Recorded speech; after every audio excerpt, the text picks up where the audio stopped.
Buckle up, sports fanatics. This is the Sports Chasers Podcast, your HQ for in-depth sports talk. Join host Kevin L. Warren and crew as they dissect the hottest stories, ignite debates, and bring you closer to the action. From locker room whispers to expert takes, we cover it all. It's game time, so strap in and grab a drink. The Sports Chasers Podcast starts right now.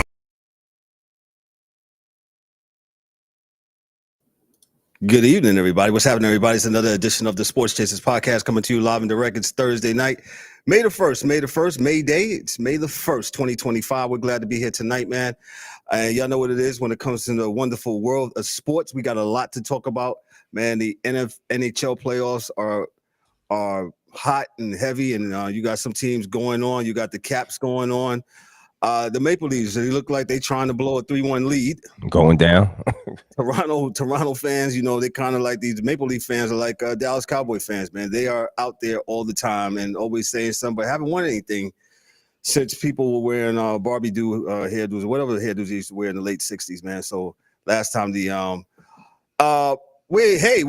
the NBA last night too. The Rockets, they held on to fight another day, 3-2 down to Golden State. My Knicks are playing Detroit. They just tipped off in D-Town right now in Detroit.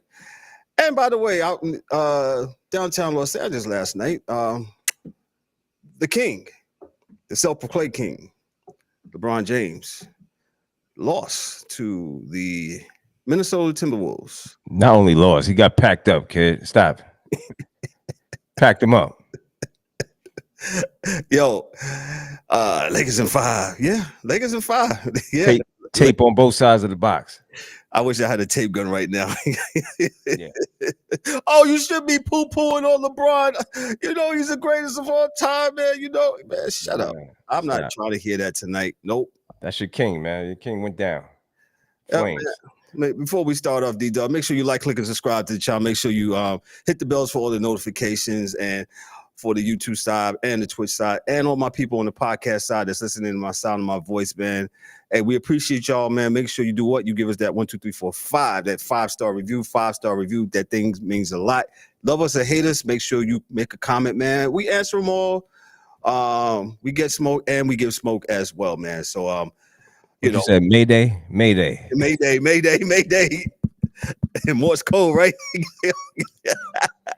He needs more help, kid. He needs more help. I want Ryan to explain this to me.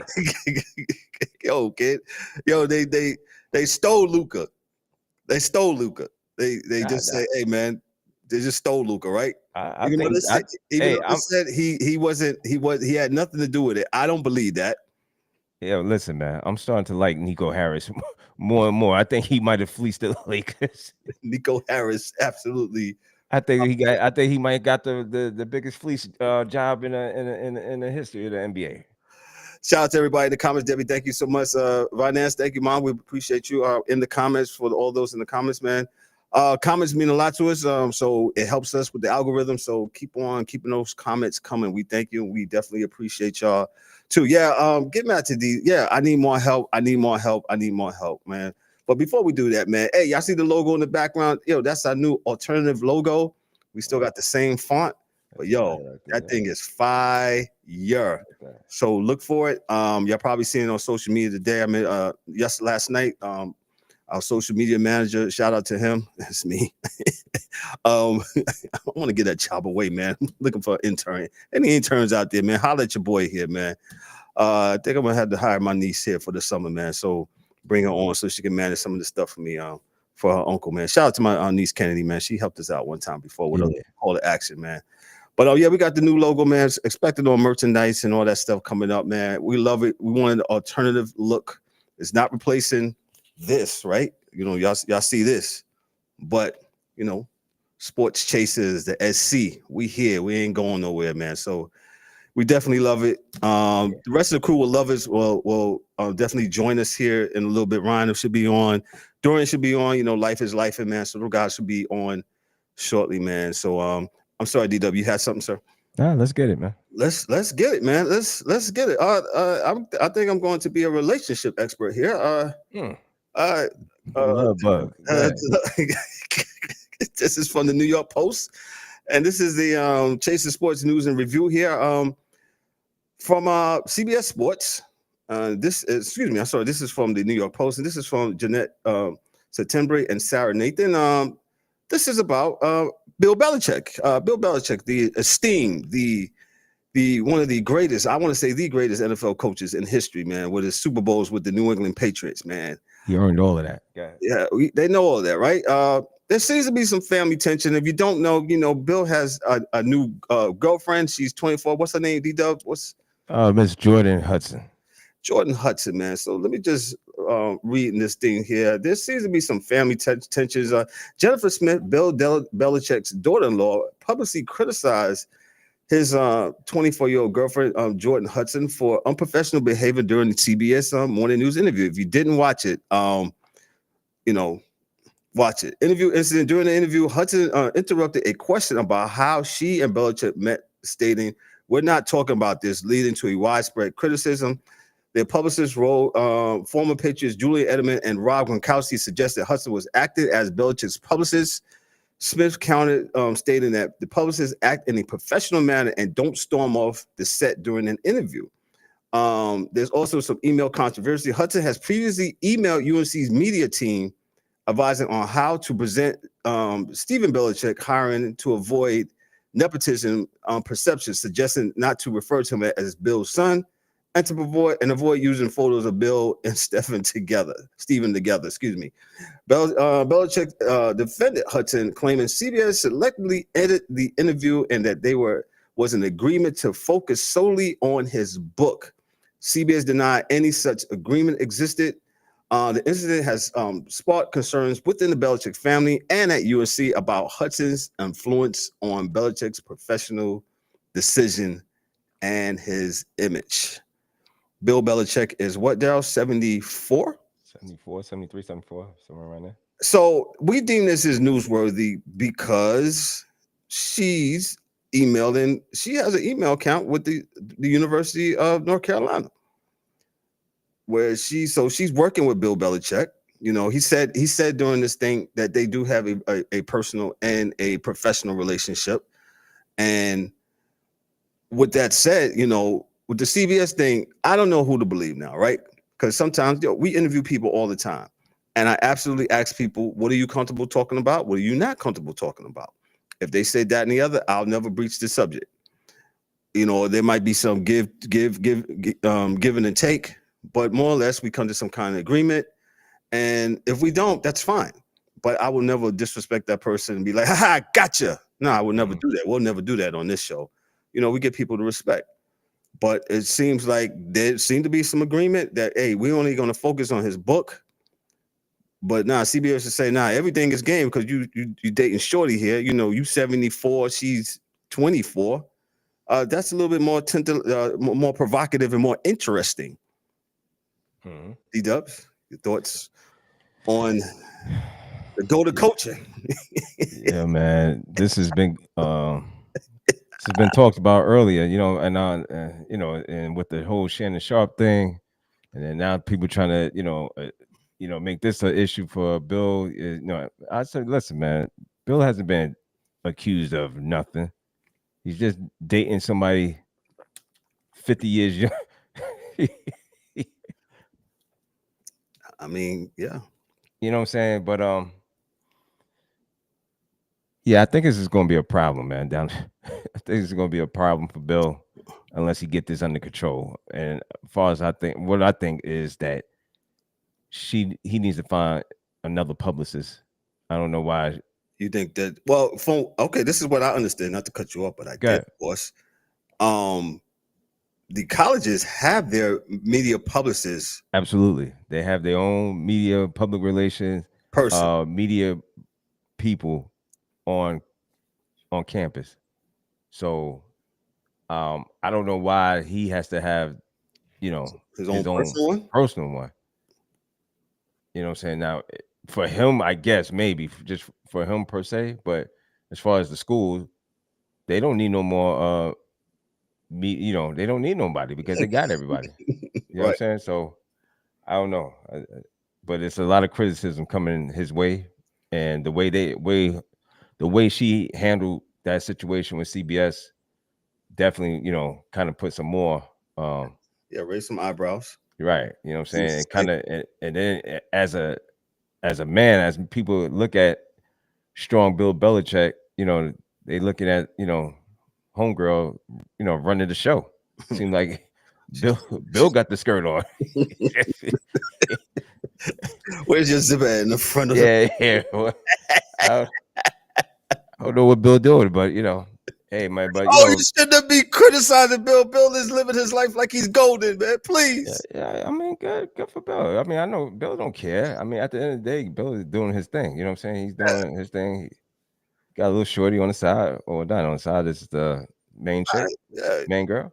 I mean, it's whatever. But he's looking kind of he's looking crazy out here, man. I think for people, this is what makes him look like he's crazy, right? Because he was very tight-lipped in New England. Oh, correct. His whole entire career in New England. You didn't have to have nobody speak for him. It was nothing personal. Nothing. He never. Yeah, exactly. He didn't have nobody to speak for. He didn't have to. Hey, Bill, how did the game go today? How did the game go? Yeah, it went flying right today. Yeah, give you answers like that. Y'all know what it is. All my New England people or people who've been watching football the last 20 plus years. That's all he's done for 20 plus years, right? Hey, Bill, what's going on with the game today? It's on to Cincinnati. Yeah, on to Cincinnati. That was his thing. He never got too high, never got too low. Nope. You know what I'm saying? If he won a big game, won a big game, but we moving on to the next one. So he kind of one of those guys that don't really enjoy the flowers while he's picking up a lot of accomplishments. Yep. But yeah, I was kind of disappointed because that Hard Knock series was supposed to go to UNC Chapel Hill. Yes. And that went sideways because of Miss Jordan. And things not going the right way as far as right being able to make the show happen. So yeah. I don't know. I don't know how UNC Chapel Hill let this get out of control. I don't know if how this started off as far as did they know that she was going to be part of this team that he that he's put together. I don't know. I'm not really sure, but hopefully we'll see. A lot of people are like, man, they want to see him either quit or get fired already. Yeah, because they're saying because of his lack of judgment. Now, I think that's a fine line when it comes to that, right?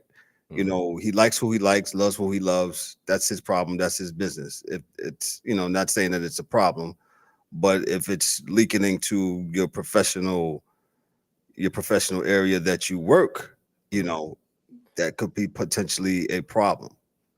So I don't know. I mean, she, according to this, she doesn't hold no formal qualification or official position as Bill Belichick's publicist. That's so as an assistant running UNC Chapel Hill's football program. So her role appears to be a supportive type role, like a supportive, unofficial, more personal than professional.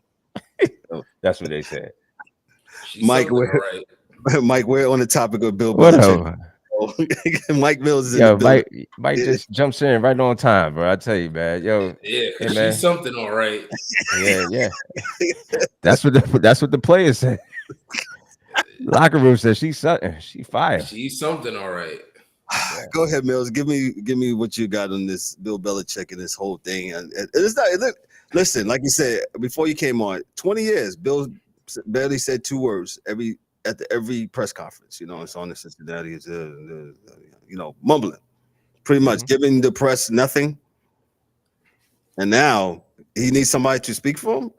Really? Go ahead, Mike. I will say she is doing wonders for his personality in his later career. I mean, like. He is Mr. Personality. He's more apparent and he's more on TV now and doing a little more talking than us. It's a game we won. All right, shut up. He's more than that. So I will say I'm enjoying that, but I mean, we are seeing the early signs of elder abuse on the low. Like these are the footprints. Y'all in law enforcement. These are the footprints of the investigation, right? These are you got something, man. You might have something. You might be a foot or something, man. Go ahead. Do we need to put up the North Carolina General statute for elderly abuse? Hey, man. Listen, man, she got a little too much input. Like, why are we CCing her on every email? Like, did you see that, Mike? I seen that. Like, I get the monitoring social media because, of course, she's gonna be more savvy. That's her lane. Like, I get that. Let her make the cute post and do all that stuff to up your stock. I like that. But the CCing every email, everything don't involve you. So I don't know. You got to watch that. Yo, you're not a spouse. You're not nothing. Exactly. You can't do nothing for this man. He get in a car accident. So what are we talking about? Yeah, I don't really understand it, but you might be right. You might be hitting on something there, man. Does the university need to do something with Bill Mills? I think they just need to monitor the situation and don't let it, because, like, I mean, if they don't and then this blows up, it's going to be so much worse when it's like they could kind of mitigate it by watching and making sure. Right. But the whole CBS stuff, yeah, that was ridiculous. Like that was, I mean, you don't think they're going to ask you where y'all met? Like, you came from nowhere, you 100 years younger than him. Like, that's just common questions. It's not like they said, I heard, listen, man, a lot. It's not like they said, we heard you have a suspicious past. They just act like, how'd y'all meet? Like, y'all could have lied about that. That was an honest question. There was nothing crazy about that question. On an American Airlines flight, from what I've heard. Yeah, that's you could have said anything. We met at the airport. We met. Just play it off if you really didn't want to give the true answers. It's not like people don't do that. So I don't know. They just gonna have to monitor this for their investment and for his well-being. I definitely agree, man. Well, that's something else. Shout out to, go ahead, D-Dubs. I'll let you have the last one on this one. Yeah, like I said, I'm just disappointed about the Hard Knocks. Like the Hard Knock. You want to see the car crash? Yeah, I just want to see what's gonna go on, man. I want to see the players talk about, yo, I'm about to smash. Yo, you're sick. You know the players. Yo, dog, stop. You already know the players. What the players in the locker room are already saying. This guy, this old man, keeps on flaunting his 24-year-old boo thing. She's sashaying through the locker room. Yep. And yo, you know, players are doing what players players do what players do. Locker room stuff. Yo, Mike, yo, what's up? You gonna smash? Sick. Y'all sick. That's real. Let me move on, man. I just wanted to see one of some of them locked door comps. Like they had your boy last year, Joe, whatever his name, looking bad. So I want to know what Bill Belichick locked off his conversation. Hey, man, like. You That's right. what I want to see. What's she talking about? When it's just him That's and a good her. point. There? Yes. Yeah. That's what I want to see, because they had him, his kids, his wife. You know, when he met with them. That's why Hard Knocks needed to be there, in my opinion. But you know, Mike froze up a little. Go ahead, Mike. Who's secretly running the operation? I want to know what they talking about. Well, yep. Well, we won't get to see that because Hard Knocks is out. So yeah, they're going on to the next school, man. So let me move on to the next article. This is a pretty sad article. I don't have an update for you, man. But the Pirates and Cubs matchup last night at PNC Park, man. A man, he fell. You see it. It's kind of sickening. We won't show in this on here, but a fan, he fell approximately 21 feet from the right field bleachers onto the warning track at PNC Park. Oh yeah, I seen that. During the seventh inning of the Pirates-Cubs game, the emergency staff responded immediately, and the fan was transported to Allegheny General Hospital. As of Thursday, the fan is in critical condition. Prayers for that gentleman and his family. The officials say the railing from which the fan fell exceeds building code standards. Officials exceeds? It says the railing from which the fan fell exceeds building code standards. Oh, okay. Yeah. Snuff. Yeah. Okay. The fall is being treated as accidental. Players from both teams were visibly shaken. Pirates manager Derek Shelton and Cubs manager Craig Counsell both expressed concern during post post-game interviews, and the Pirates won this rain delay game. I'm sorry, I must have missed that. What inning was this? The 7th inning. Oh, he was drinking too much. He had something had to, because the way I seen the part, they showed the part when he was falling over the railing. So in most major league parks, I want to say in all 30 major league parks, they cut off alcohol at the 7th inning. 7th, right? If you go to an NFL stadium, third quarter, that's it. They're not serving no more. I don't know what it is in college. College, what is it, halftime? I'm not sure. That's trash. NBA, third quarter. Yeah, third quarter, that's it. You can only get water, and you got to take the top off, right, Mike? When we went to see the Hornets that night, it's like, you got to take the top off. It's like top off. Oh, yeah, you got to take quarter. Yeah, you got to take the top off. Yeah. Oh no, sir, you will not. It won't be no turn up for you, sir. No, it won't be no turn up, but you be going on the field like what's his name, Dad, the other morning, Halliburton's dad the other day. But we'll get into that a little bit later. So yeah, that was crazy, man, the other night, man. So let me move on, man. Prayers to that man's family and whatever happened, but hopefully, absolutely, he gets right, and that's you gotta be careful out there, man. That's all I can say. Yeah, that's definitely, man. Let me move on to the next thing here. Front Office Sports from Eric Fisher, Front Office Sports. The Washington Commanders have proposed a $3.8 billion stadium project to return to the district. We talked about this a couple of weeks ago. So now it's in the hands. It looks like they're going to try to ask for some public funding. The team plans to privately fund over 75% of the project. Okay, the team says they're gonna put 75% up. Contributing approximately $2.7 billion. The remaining $1.1 billion is expected to come from public funding, offering infrastructure and related support. Some of the legal hurdles they got DC Council Chair Phil Mendelson stated that there aren't currently enough votes among the 13-member council to approve the public funding portion. Concerns include the high price tag, lack of detailed proposals, and a potential budget cuts in the area. Similar resistance was observed in the past to DC sports projects such as the Nationals Park and Capital One Arena, which eventually secured public funding after initial pushback. In contrast, the Commanders currently lack an alternative plan of leverage, making council approvals to just in time for this article. Economic and community impact. Proponents argue that the new stadium would revitalize the neglected RFK Stadium area, fostering economic development and community engagement. Skeptics question the return of investors, especially given the substantial public subsidy required. So, DA, I'm just talking about the Commanders returning back to the district and where the old site where RFK Stadium currently stands. The team wants to give 75% of the money, and the 25% come from public funding. We talk about this on the shows. Like I said, I'll beat a drum. When I moved to Charlotte, North Carolina, back in the early 2000s, they wanted to build an arena. First and foremost, that logo. Yeah. I'm trying to figure out why we all ain't got that on our screens. Daryl, HR. Those look like Warren privileges because I don't have one. But they sent that. They sent that. You got an email, bro. Okay. They sent that.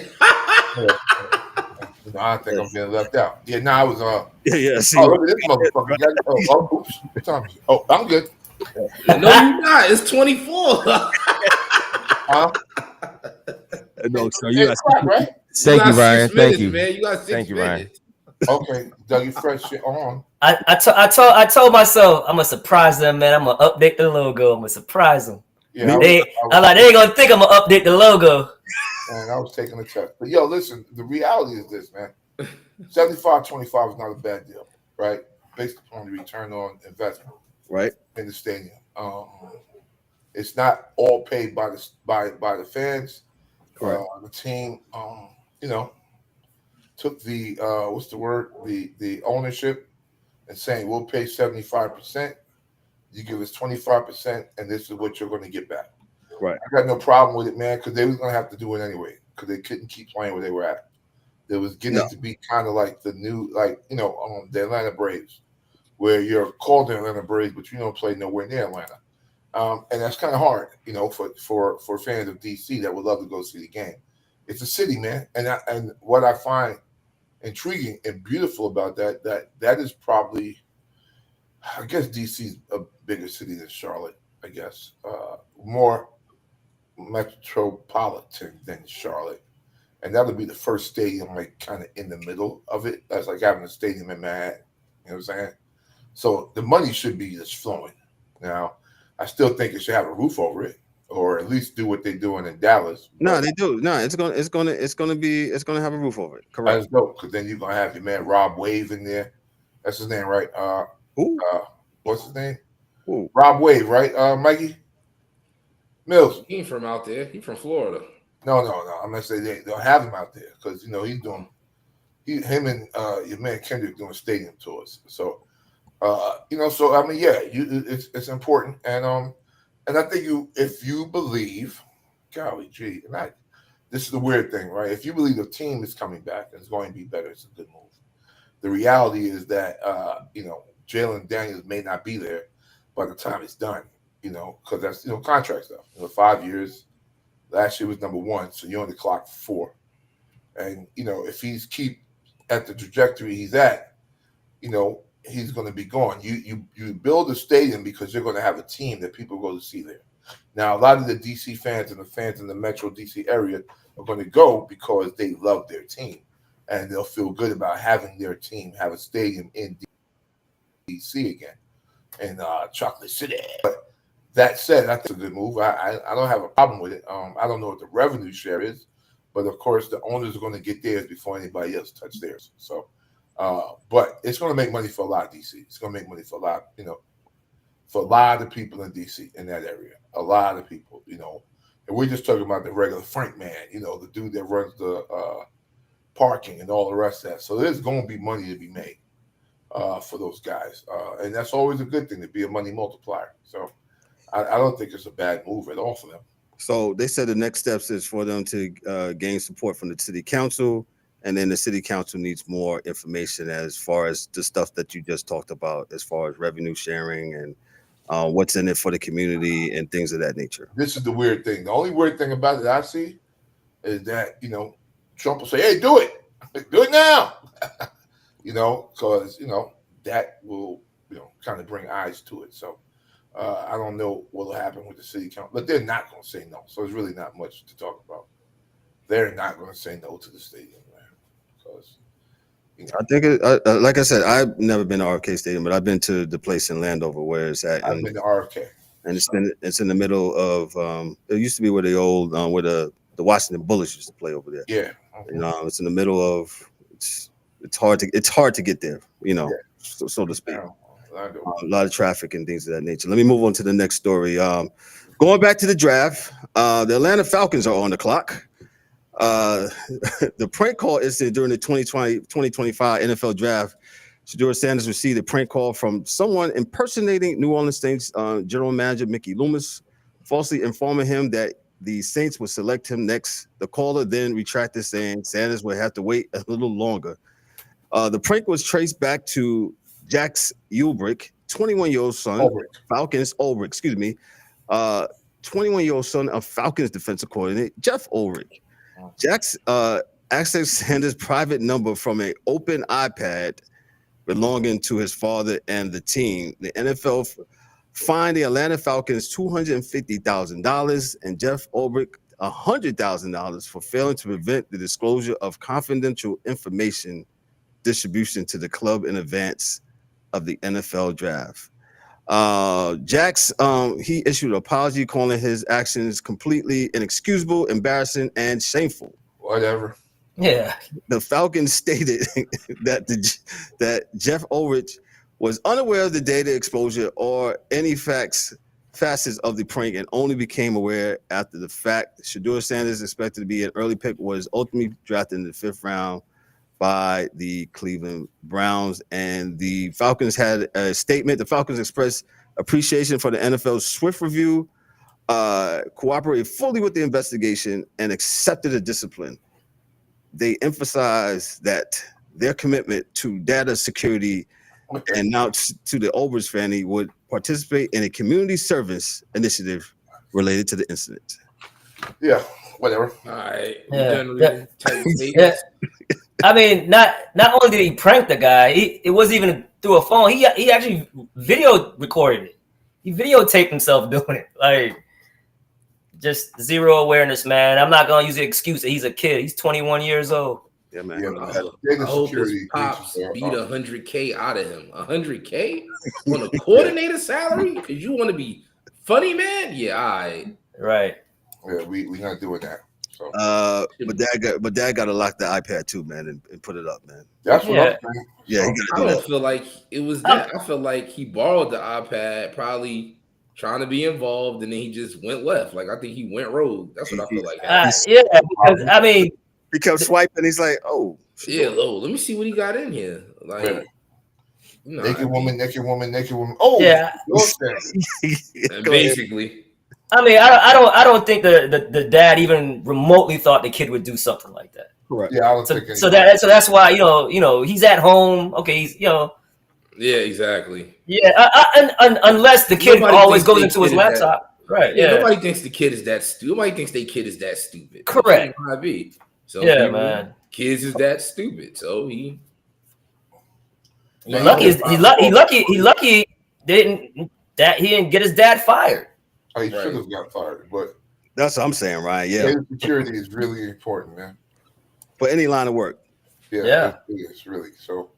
Yeah, I think y'all don't really believe this shit, right? No, of course not. Oh, okay. I'm don't believe what? Yo, like the dad. First of all, what? Do you leave your work computer just? No, I don't. Do you give your kids your work computer?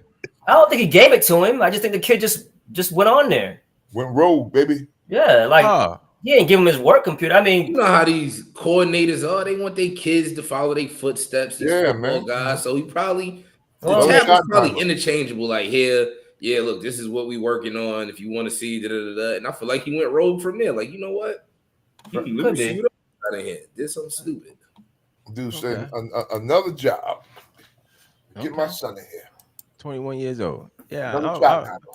That's some dumb 20-year-old behavior, especially with this era where they want to film everything and, you know, get a little fame off it because he probably was the man for them couple hours. Like, yo, look what I did. And then walls came crashing down. It's just crazy.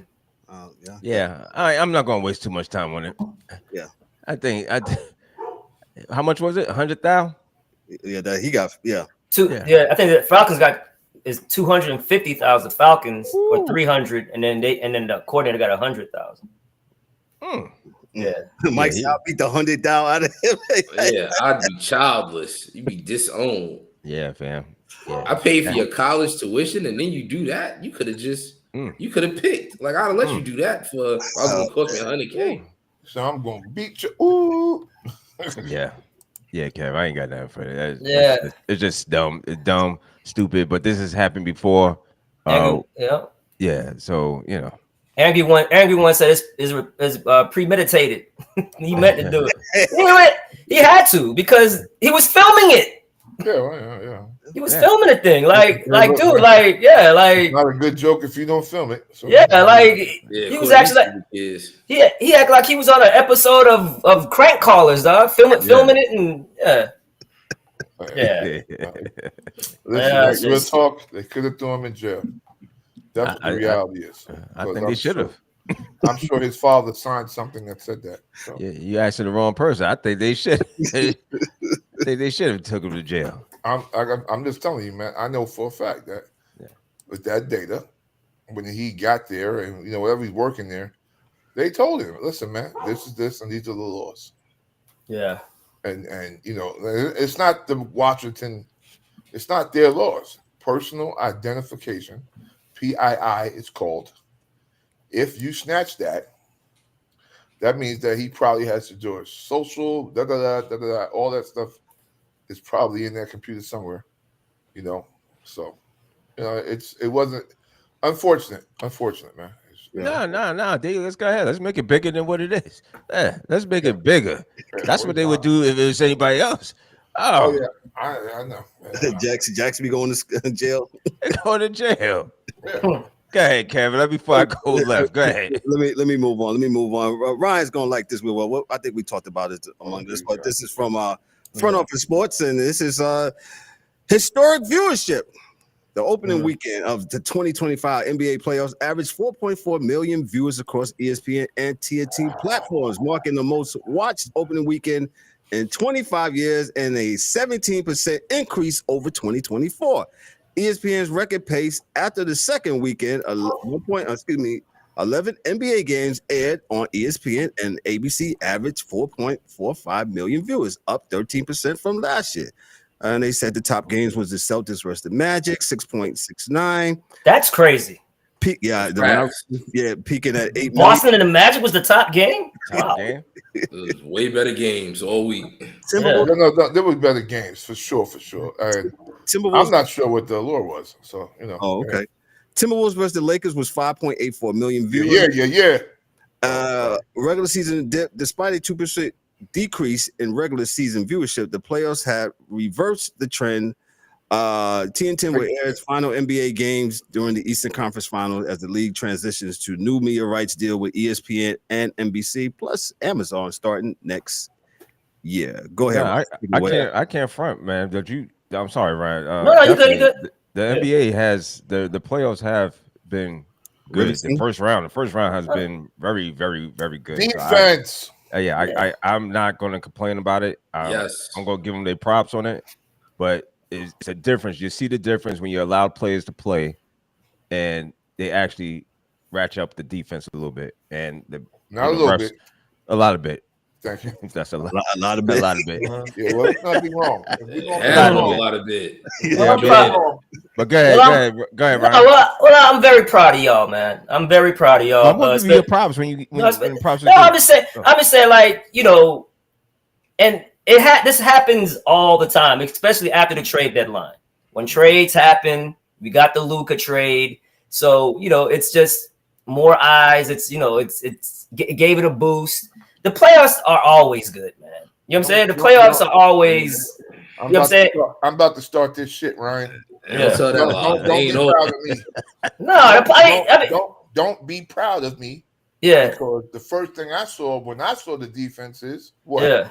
Why the fuck they ain't doing this all damn year? Yeah, listen. This is all you can do. Listen. That's it. Hey, I'm a guy. I'm not worried about regular season, to be honest with you. It's the playoffs.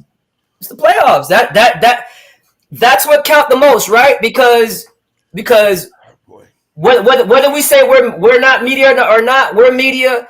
We kill players when they don't perform in the playoffs. We kill them. They ain't got this championship. Well, he has more championships. He's got this. That's fine. But I'm just saying. I mean, that's fine, Ryan. But Mike Mills, right? See my Mike Mills right there.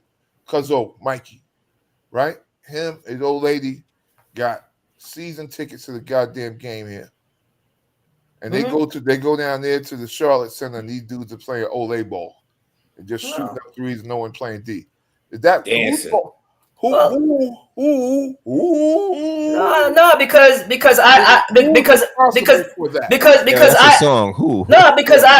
can say there's teams that's playing defense all the time.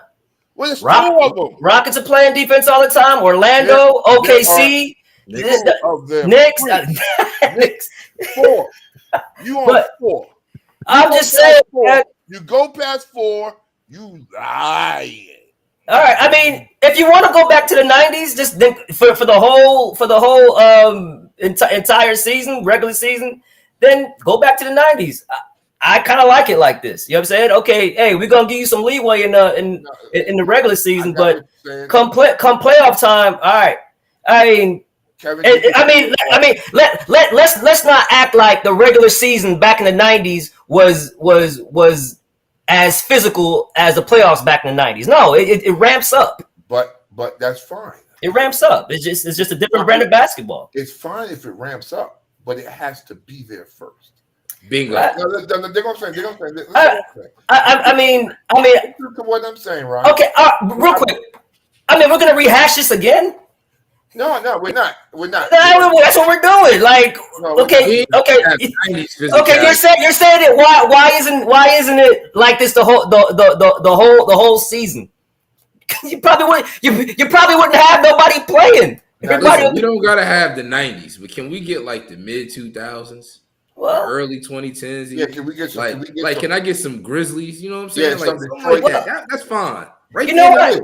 Listen, you get some Ben Wallace in them. You know what? You guys might have a point if the playoffs was crappy, but the playoffs is not crappy. Oh, so I'm not gonna rehash the regular season and we ain't gonna act like the playoffs are perfect, Ryan. We've been trying to be. I mean, no playoffs are perfect. I mean, come on, man. Like you think every game is they always good, and I just said they ain't always. I mean, always good as far as always. There's a competition. You're gonna have blowouts. Everybody's gonna have blowouts. There was blowouts back in the 90s. You didn't sneak these bad guys in. The Boston Tea Party when the Lakers lost by 500 points. And they came back and they won. Bird-ass Miami Heat. I'm like, hey, it is. I mean, there was a blackout in Miami Dade the other night. Yeah, it was. Okay, so I mean, we got to move on. We'll get. What are we doing, man? The playoffs are great, but let's still pound on the freaking regular season. I don't give a shit about the regular season. I understand, right? That's the problem now. Yeah, that's the problem. I don't care. No, I don't. I got you. You know why I don't care? Because you don't care, Ryan Silver Jr. We know. Right. The reason why I don't care is because when players don't perform in the playoffs, we still gonna kill them. They gonna get it regardless. No, I'm not gonna get it regardless. No, all right, I'm done with it. We got. I mean, we already talked about the regular season in I'm done. Yeah, we gotta get to these forever. I'm like, why we? Ryan. Yeah, you got it. I'm done. I'm just saying. I mean, we'll move on. We'll move on. Let's go to the NHL and their playoff TV ratings. Dan's not here to defend his sport. TV ratings in the U.S. have seen a decrease compared to previous years through the first 3 days. Oh, say it ain't so. Sorry. Viewership was down 27%. This trend allows a 12% decline in the regular season compared to the 2023-2024 season. However, some games like the U.S.-Canada final have drawn record numbers, with ESPN averaging 9.3 viewers. That was also from the Sports Business Journal. What, the U.S.-Canada finals? What's that? They talk about the Four Nations. The exhibition. Oh, that was the thing that didn't count. That's the well. It didn't count. Ryan got that smoke today, boy. The exhibition. Well, you see what I'm saying? You can't have it both ways. You can't poo-poo one sport because they're not fighting. They're not aggressive. They're not doing this, and then you know what I'm saying? They don't care. No, you shouldn't care too much about an exhibition game. It's an exhibition game. Yeah. Oh, we wasn't the ones watching. So are those? Whoa! What did you say, Ryan? I don't care. I don't care about a preseason game. I don't care two rips about if the All-Star game is bad or not. I would like it to be better, but if it's not, I'm not gonna sit here and argue about it every 2 minutes. I got better things to do. Like I have the playoffs to look forward where it really counts. Okay. That's just my opinion. I know what battles to fight. I'm not gonna be fighting the battles. I always say I'm not gonna count these billionaire dollars when you have a TV deal for $70-something billion and it's cynical, man. It's always gonna go up. It's gonna go down.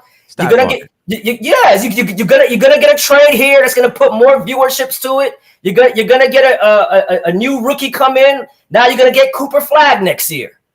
That's gonna bring more eyes to it. And you had Wemby. It's all cynical, man. Like I get to the next point I'm gonna make, but go ahead, okay. But I mean, okay, I'm out. Oh, you can be out. I mean, you can debate me. I'm like, if you want to debate me. I'm like, Brother, I mean, you always gotta be out. Kevin said 1 minute, please. We will get back to this. That's Yeah, we're going spin it. Because I want to talk about. I don't know how the fuck you get to the playoffs if you don't play well in the regular season. You got the play-in. That's how. Oh, that's how. There you go. I mean, y'all keep worrying about the 7th and 8th seed, 7th, 8th, and 9th and 10th seed. Keep worrying about them. You need to worry about the 7th seed. We're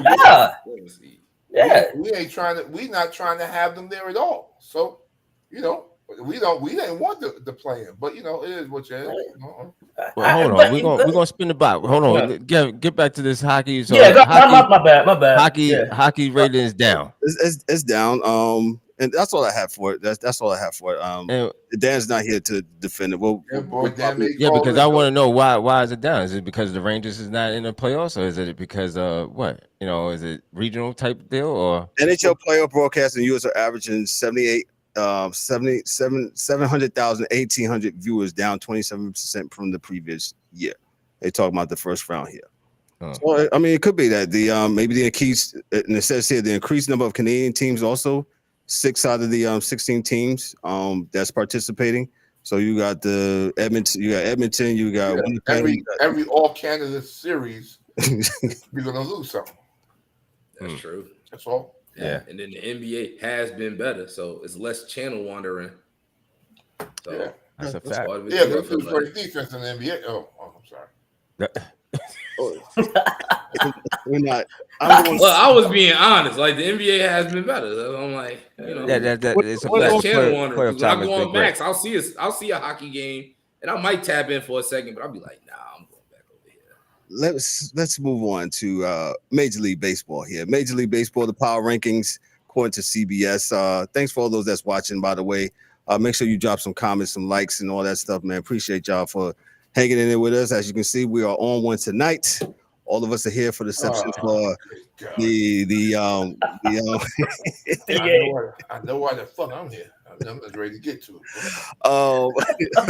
Hey, Kerry, you gotta hurry up through this MLB. MLB, we sorry. we got. Let me hold on. Y'all know what this is, right? Hold on. Here you go. MLB,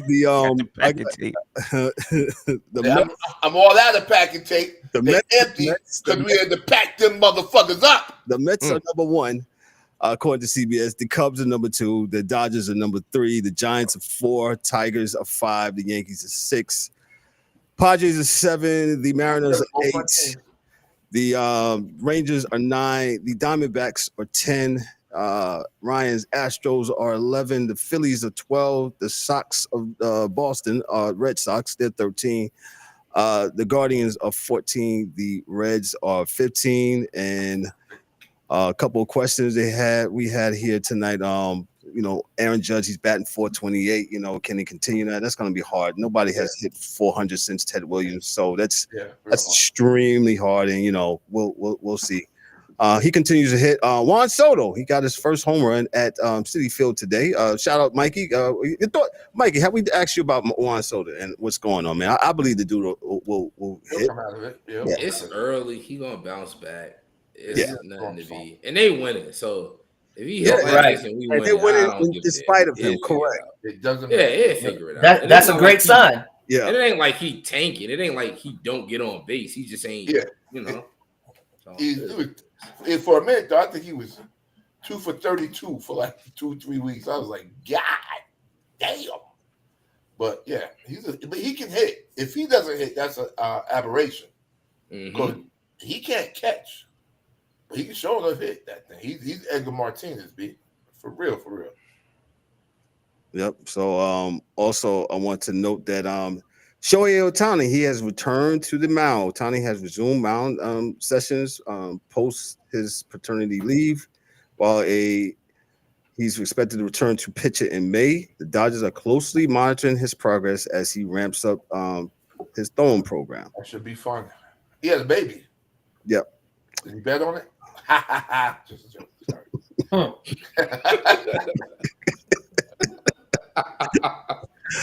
That kid. Yo, man. Yeah. That kid.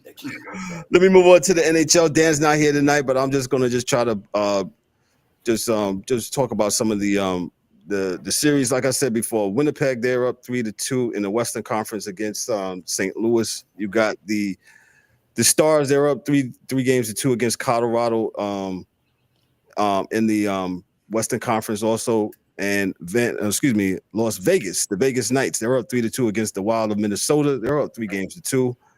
And you have Edmonton, they're up 3-2 against the Kings. And over there in the Eastern Conference, you have Florida. They got rid of Tampa Bay last night. Yeah, they packed them up last night, and they will face the winner of Toronto and Ottawa. And Toronto was up 3-1 against Ottawa. This is the battle for Ontario.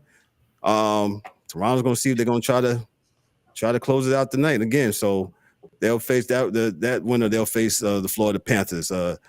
And the Washington got rid of Montreal the other day, and Carolina disposed of New Jersey also in 5 games. So Washington and Carolina, that's the next Eastern Conference semifinals matchup. Dan will probably be doing some things over the weekend to talk about some of these teams advancing to the semifinals of the NHL Stanley Cup playoff series, man. So that's all I got for that. Dan, he's the resident hockey guy here. I'm just filling in tonight.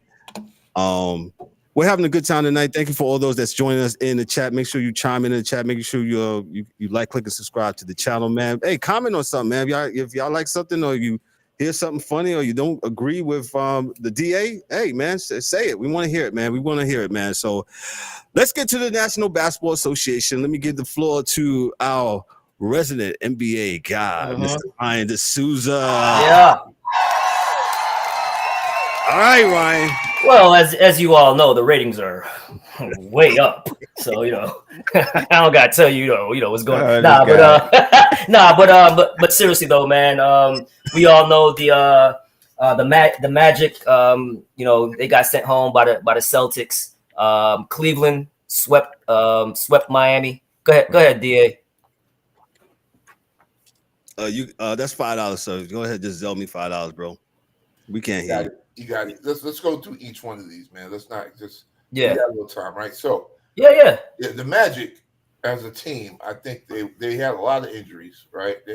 Suggs. I'm not saying they would beat Boston. Suggs losing Suggs and Franz Wagner was huge. Mo Wagner. Yeah. Mo Wagner. I'm sorry. Yeah, Mo Wagner. You're right. My bad. Yeah, Mo Wagner. Nice though, he's nice. He's nice. He was getting them. And I think Bancaro is solidified. He's a star. Now he's going to need some help, or he's going to get the hell up out of there. Yeah, and too to add on to your point too, and remember, Bancaro and Wagner also they missed a lot of time, so that put them in that that lower seed. So it looked like they were a little awkward. Yeah, scoring. Yeah, their scoring is, their scoring might be worse than the Rockets scoring, but they ain't got no shooters. No. Yeah. No, and KCP was supposed to be that shooter, and he's just not performing there, man. He's just not hitting open shot. Now, my point on KCP is I never thought he was a shooter. Mm-hmm. I thought he was a scorer that had a jump shot. Mm-hmm. The difference. A shooter is bona fide. Right. He's never been a bona fide. Yeah, he get a 3. He'll get hot. He'll get hot on you. Yeah. I mean, they painted him that coming out because that was when 35% gets you in the lottery. So that's why he always had that. And he had the good run in the bubble with the Lakers when on their championship team, and they kind of labeled him the 3-and-D guy. Then he went to Denver, did the same thing with Denver. So you got jewelry. Those who know he a fool. But, but he got his jewelry. So all right. So, but Boston, and I'll say it, and I'm not a Boston fan. It's gonna be hard to beat them because they're stacked, bro. They're deep. And the reality is, when you talk about shooters, they shoot that thing. Bro, you talking about Boston? Yeah, bro. Boston's a cut. But if they're not right, you can get them. But if they're right, they blowing you out in the first half. See. Here's the thing: their 3-point shooting is like their nuclear weapon, right? Like they're gonna get them up, right? But the thing is with them, everybody hits the three. Yeah. Horford can hit the three. They're bigs. Porzingis hit the three. 1 through 5. 1 through 5. Then you're coming in with the 6 man a year. Pritchard, he's hitting the three. The only guy that doesn't hit the three is the one center that comes off the bench for them. He's the only guy. Everybody else can pass, shoot, and hit the three and make a play. Yeah. So they're hard to defend. And then you have the two great wings. You have Tatum and you have Brown, who's gonna close the games for you. Yeah. And then with that, then you have Porzingis basically playing 1-on-1 at 7'4" or whatever, how tall he is, shooting logo threes, adding that to his game. Al Horford's always gonna be steady. Drew Holiday's not even playing right now. Nah. You know what I'm saying? Drew Holiday, so everybody knows their role. And they've been consistent. They've been steadily consistent. Yes. I mean, that whole 3 thing, I think it was the second game against the Knicks, and they did not miss, man. They did not miss. So they've been doing this from early in the year. Right. So, and they've been continuing to doing the same thing. So once they get hot, you can forget it. Boston's not going to be as easy. I still think Boston and Cleveland will be meeting up. So that's what it's Eastern looking Conference like. Finals. Look like a collision course. Yeah. And that's not a bad matchup either way. No. But I guess we'll talk about that then. So we go to who's the next series, Ryan? You want to talk? We can talk about if you want to talk about the Heat, Cleveland, man. No, Lord, no. I mean, let's talk about it. Let's talk. About it. Real quick. Miami. Because here's the thing: the first 2 games, especially I don't know if it was game 1 or I believe game 2. It was in it, right? Yeah, they were right there. They were right there, and they did the power without, right? Yeah. Then I mean. Like I said with Cleveland can play any style of ball. Yeah. You want to play a physical style and go big down low in the paint. They have Jared Allen. They have Mobley who just won defensive player of the year. Yeah. Right? And I know we already hit on this back from other shows, but them getting the 3-and-D guy from Atlanta was because their wings. Their wings was that 3-and-D wing was the one that was kind of missing, and when they brought him in, that was just a big time get for them. And then because their backcourt is small, Garland and Mitchell, they're not small big guys. Like Mitchell plays bigger than what he is, but Mitchell's like 6'1". Yep. You know what I mean? Garland is a small, so their backcourt is small, but when you have that length. And with Mobley and and Afro man there, and then you have shooters. Then you have Strus who's shooting. And Ty Jerome is playing. I mean, he had a fantastic series against the Heat. Like I think one game he had 30 plus and came back again. Just they're just throwing people out of there, man, and. Yeah, so, but like I said, the Heat were right there. I was shocked that they just ran off off their home court like that. Out the gym. Yeah, they got around. They supposed to be there. Right, but that's why they got ran out like that. They had victims on the way in. Atlanta's hurt. Chicago's a mess. Yeah, but Miami's a mess. They was just the queens to the mess. No, but they beat them. That's what I'm saying. They beat them. That's why I don't like this sneaking them in stuff, because then you get this. This is what you get in the first round. Okay, but I can drag off their home court. Right, but I can also say they were a playing team 2 years ago, went to the finals. With who? With the same team. With what? Who's there? Right, but I'm saying, but it's because they traded him. Exactly. But he was there during the season.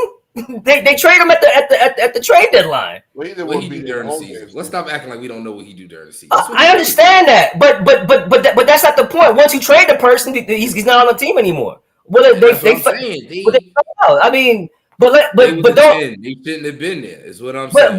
But what I'm saying is, don't say that a playing team can't make a run. They can. They shouldn't have a chance to. They were a 10. Okay, Mike. But all I'm hearing from you is every week how the regular season was this bad and this bad and this bad. The reason why they put it in there is so they can play hard during the season. That's why it's in there. And I agree with you. If they played hard all the time, we wouldn't need this. But because people are tanking all the time and people are doing this, that's why they put it in there. So you got to give, Silver credit for coming up with something to try to make it more competitive, because the players don't want to do it. So you can't be like, the players are not doing their job, they're not being competitive, but then the commissioner puts something in to try to make them competitive, and you still hate it. So what is it? Just not enough, Kevin. If you would please. I've been saying. I need you, Kevin, to say what the league needs to do for the defense. Oh, I think they need to go back to playing man to man. Yeah, man to man. Two things. What? I totally agree with that. I don't think I hated when the NBA adopted the zone. I hated it. Oh wow, we agree. Hold on. I hated it. I hated it. It was man up, stay in front of your man, and if you can't, we'll have help defense. It's a cop out. Yes, it's a cop out. Even though when you playing pickup ball and you go, hey man, let's go zone, man, because we can't stop this one dude, dog. Let's just go zone or boxing one. Right. Those were always illegal defenses. You could never do that. So I hated it. I hated when they did that. The movement rule, the cross checking when somebody's cutting through the middle, that I understand. You had to clean that up a little bit. That because John Stockton was taking people out with that stuff. You know what I'm saying? So that I agree, man. Playing zone in the NBA just never sat right with me ever. But they wanted more offense in the game. They want to play a movement, correct? They wanted more offense. They wanted more scoring. It's just like it's just like the NFL changing rules to make it easier for the offense. Yeah, same thing. Cool. Yeah, it's the same thing. I mean, so that's just my only point. Like, the only reason why we have the play-in stuff is because, and to you guys' credit, you guys call them out. The players weren't playing. They weren't being compared during the regular season.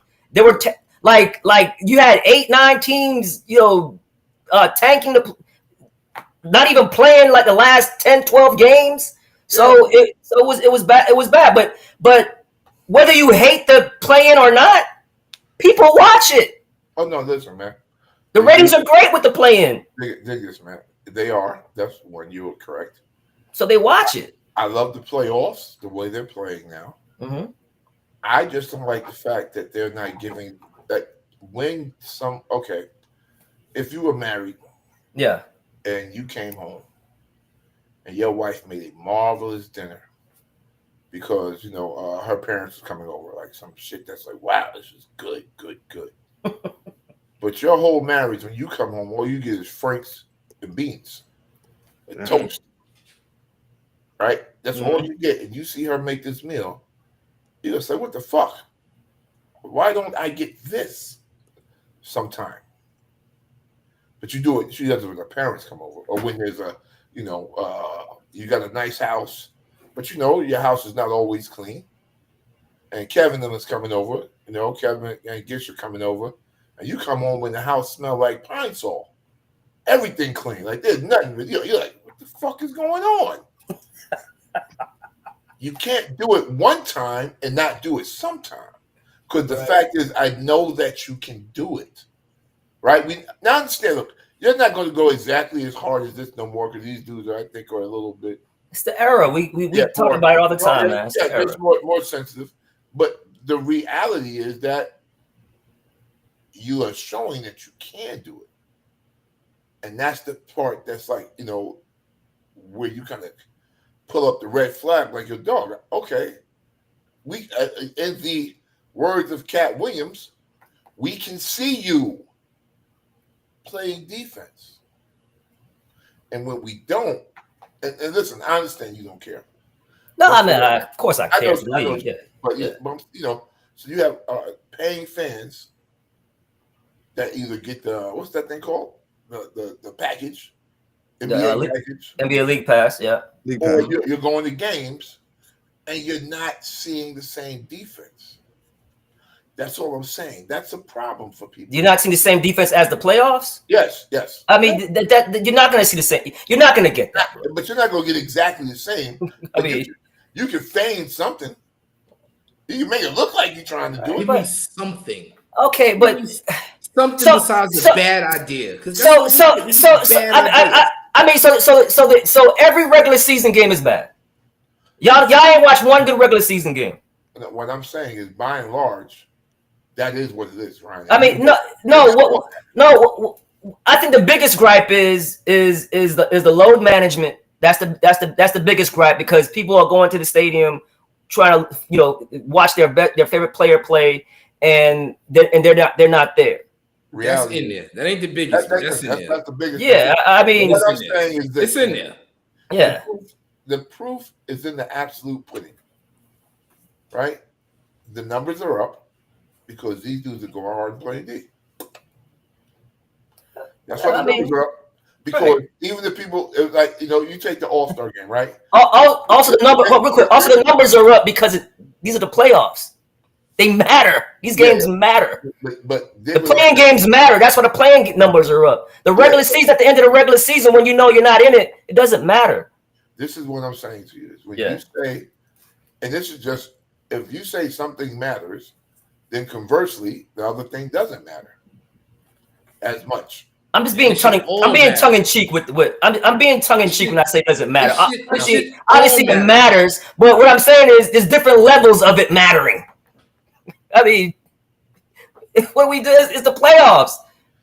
These teams into the season already knowing, we're not going to compete this year. Of course, there's going to be 1 or 2 bottom feeders not going to compete. The Hornets not. The Wizards not. Okay, y'all on y'all path. I get that. Not complaining about that. I'm complaining about these teams that are supposed to be better, i.e. Philly, for example. I mean, they were hurt. George.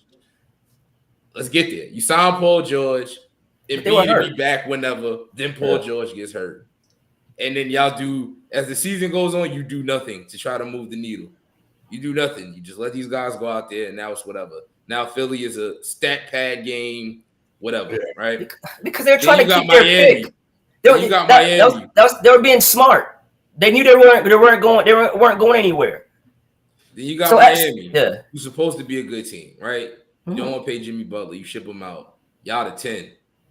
Now they had plenty of opportunity to catch up and beat a 8, beat a 7, but you to 10. You do all this hooping and hollering, and then you go get smashed while the other team starting point guard not playing. That's the shit I'm talking about. Like, stuff like that is ridiculous. Darius Garland ain't played the last 2 games. Y'all lost by 50. They did. They lost. It happens. Crazy. I mean, it happens. But what I'm saying to you, Mike, like the 8th, 9th, and 10th seeds, which were the Magic, Hawks, Bulls, and Heat, were separate. All 4 of them were separated by 3 games. 3 games. So it's not like it was 10 games. It was 3 games. They're all bad. They're all under 500, except for Magic were 41 and 41. Yep. They're all bad. Yep. All right, so if we go to who's next, Charlotte? The Knicks? No, Ryan. This Ryan. Ryan, go ahead. Who's next, Ryan? Next. No, we can go to what we can go to Minnesota Lakers. If y'all want. No. Let's say that for last. Okay. Yeah, we knew that shit. Well, go ahead. Kev, tell me what you like. You can go. You go to the Knicks in Detroit. They're at the half. Looks like they're at the half now. Look like the Knicks are up. Wait a minute. Are the Pistons up right now? By 1 or 2, 3. 2. The Knicks were just up by 14 with like 3 minutes left. Yeah, 61-59. Pistons are up by 2 at the half. But listen, the reality is, for athletic talent, I would kind of think the Pistons are far better than the Knicks. Athletically, yeah. Yeah. And they have a superstar in Cade Cunningham. Coming superstar, not just yet, but a coming. I was about to say, yeah, I got you. I saw you. He's on the way. He's on the way. He ain't there yet. No, he's not there. But the car is on the way. The car is definitely on the way. I agree. Cade is nice, and he got a lot of athletic. Eamon Thomas' brother. He got a lot of dudes, from athletic 3D dudes on the team. I think they built the team right, and they got that big dude in the middle. He's not tall, but reminds me of a big Pistons dude. I forget his name, but he'd be bumping. Yeah, Durant. He'd be bumping Cat all the way up the court. So, I think they're building a good team from their pieces. It's unfortunate they're all probably going to reach their contract year, re-sign a year at the same damn time because they all came in at the same time.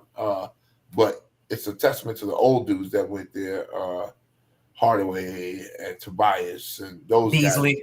Beasley, getting these young guys kind of, pulled in the direction. I think they won 14 games last year, yo. I think they lost like 28 straight. Yeah, so they are. Something like that. And Jaden Ivey. I mean, 114. And Jaden Ivey's hurt. Yeah. Great point. They won only 14 games last year. Yeah. Right. And you see where they're at now. That's amazing. So I like the choice come up. The Knicks, again, they play a few more guys. I am still never going to be sure what Tibbs is doing because Precious is on the bench. There are dudes on the bench that can play that he's just not going to play. Man, I don't know why Precious not playing, man. And I'm like, you talking about you don't trust them. Don't trust them to do what? Get your keys, open your house, live in your house. Yeah. It's basketball. What the fuck do you not trust them? He balled out when he got minutes. Fact. Every time. And this series is only going this far because of Tibbs. Yes. Like last game, like Brunson and Hart on the sideline for forever. You don't foul. You don't timeout. Yes. Nothing. I'm sitting there screaming at the TV. Foul somebody. What are we doing? Like, what are y'all doing? Tibbs don't want to play nobody. He not thinking. That's the only reason this is going to 6. And Isaiah Stewart's hurt. And Malik Beasley been playing like shit. He hasn't hit. Like tonight he's hitting. But Malik Beasley been playing bad. So this should have been 4 or 5, zip it up and get out of here. Like, I'm not gonna lie, I was shocked that you guys didn't win Game 5 at home. I was too. I was shocked. Like Barton Brunson was waiting, trying to get back in. Right, but they're at the table like, yo, dog, let's go. You have to foul somebody, do something. You're right. I probably, playing devil's advocate and playing the situation because so much time ran off the clock.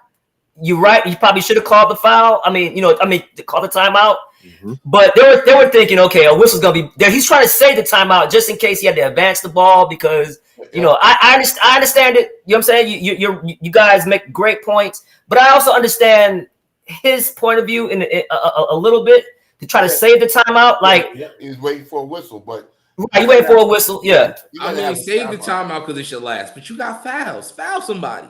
Yeah. No, they're in the penalty. So you're gonna give up 2 or 3. You gonna foul the ball to the free throw line? I mean, and not Harris. Well,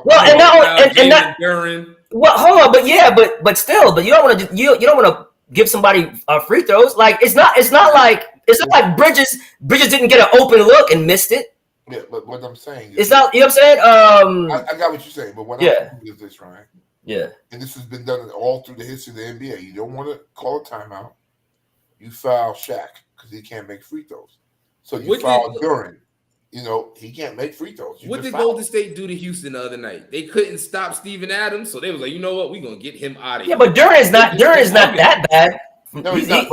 But if he's the worst, he's not. But he's more likely than either him or Tobias put one of them on the line. If he's the worst of the 5 on the court, you gonna put Tobias on the line? Like I'm not saying who. Tobias anywhere because he's not hitting from underneath the basket. The number I'm saying is these guys have the stats of everybody who's on the court free throw percentage. The one with the lowest one, foul him. Right. No, I get it. But it's not like Hart and Brunson didn't leave the game because they were hobbled. It looked like they were in bad shape. So Tibbs ever cared about that? That's true. That's true. But they be out there players with no limbs and Tibbs. Listen, you don't need your arm. Just go out there. He's on there with a damn, what you call him, man? A cane. You're saying you out there with a cane. Cane, the tourniquet, they don't care. Yeah, he doesn't care. Slinged up, go out there. Go with your arms closed, walking up and down. So, yeah. But I hope the Knicks can pull this through tonight. They have to be a little tighter. There are a lot of times where I see mental lapses from my man Big Cat, where he could take advantage of some things, and he's never been a post player. So even never ever. Yeah, we discussed that the other night. Yeah. So he's never been a post player. He be trying though. I give him that because a lot. Yeah, but he's like, but he's top 10 in the league in the post scoring. Yeah, right. He can score. He's just he can just shoot the three ball great as a center. So you have to use that. Yeah, he's just not. When I say a post guy, I mean like. I mean, he's not Joker. Yeah, Joker, Hakeem Olajuwon, Oh yeah, he's not that. Yeah, reverse pivot, this that he don't do that. He's a little clumsy. He be down there trying, and I commend him for that. Especially because all the years I called himself, he's trying. It's a little late, but he's trying. No, he's competing his ass off, man. Yeah, he's competing his ass off. Yeah, it's gonna be a shame when they go home next round, but he's trying. Yeah. Next round. I mean, the Knicks probably won't get past Boston, but that'll be tough. But I think it's gonna go 6 at least. I don't think the Knicks are gonna get swept or only win one game. The Knicks are good, man. I actually believe that the Knicks can.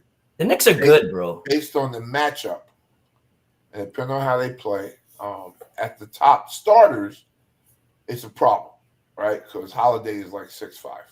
And he gets on Brunson badly, if that's the case. And at the 2 is Jalen against Mikal Bridges.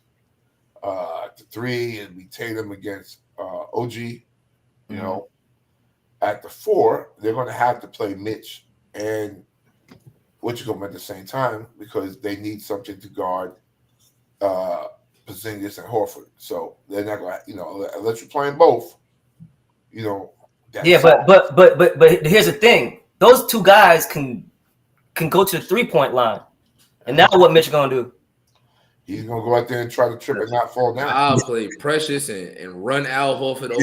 Yeah. There you go. Run at him. There you go. Do something. I'm running his old ass off the floor. You are 100% correct. I didn't say that because he's not playing Precious.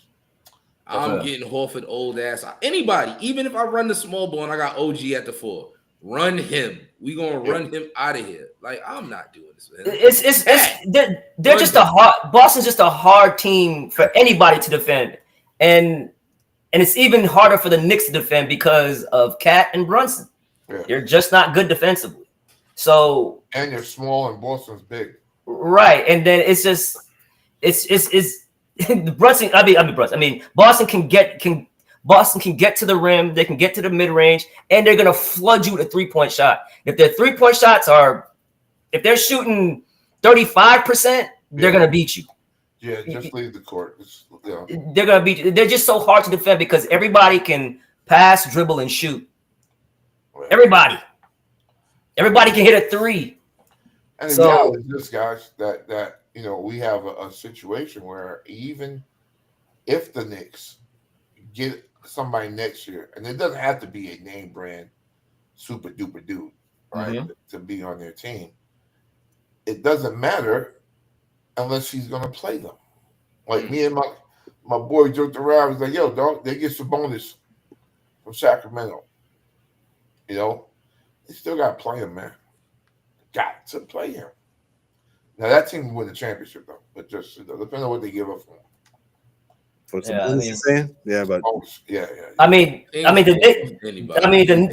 Knicks are linked to big names, because you guys gave up so much draft capital for Bridges. Right. I think 5 or 6 first-round picks. It's hard for you guys to make a trade without not trading. You know what I'm saying? You have no assets. So if Giannis is available, You know what I'm saying? If KD is available, do you? I mean, not KD. I'll get Giannis. I was going to say right, but here's the thing: you're gonna have to give up way more for Giannis than for KD. Basically, people whoever signs KD is gonna get a discount because they need him off the books. Yeah, because they're in their second apron. Mm-hmm. So that's where Houston kind of looms because Houston has all their draft capital. And that's why they were saying that Giannis and Houston needs a scorer, a closer. Yeah, they were talking about Giannis. And they even talking about Giannis, If I'm the Knicks and Giannis is available, I'll even give up Cat and I'll put Giannis at the 5 and run the floor all day. Or I'll trade Cat. No, I wouldn't trade. I would. Well, I'll trade OG. Trade OG and Bridges. Cat and Bridges. Cat and OG. I'm getting Cat out of here. I got Mitchell Robinson. You rather keep Bridges? Precious. I was going to say, Mike. Yeah, I don't know about that. I'll give up either or. Cat and Bridges, Cat and OG. I don't care. Take one. Take a one. Or take Bridges and OG. I like Ryan's proposal. Take Bridges and OG, dude. If you have Brunson, Cat, and Giannis, and you still get to keep Hart. Yeah. Sheesh. But here's the thing, right? Because Giannis is gonna be able to pick his team because they're gonna do right by him because he did right by them. He never complained. He never said, trade me or whatever. They're gonna have a meeting, a powwow, and they're gonna be like, where do you want to go? If he says, I want to go to the Knicks, then he's gonna go to the Knicks. Wherever he's going, wherever he wants to go, that's where he's going. In my opinion, if he says he wants to go to Houston, he's going to Houston. I even heard the Nets are in play for them, but they're not ready to win now. Yeah. So why would he even do that? He's got to go to a situation where you plug him in, you're contending. Yes. So, So it's listen, the Knicks are in a good spot, man. They're in a good spot. They can tweak a little bit. Did I like y'all giving up so much draft capital for Bridges? No, I don't. Because you're giving up that draft capital for basically a role player on your team. He's not one of the stars. Brunson and Cat are the stars.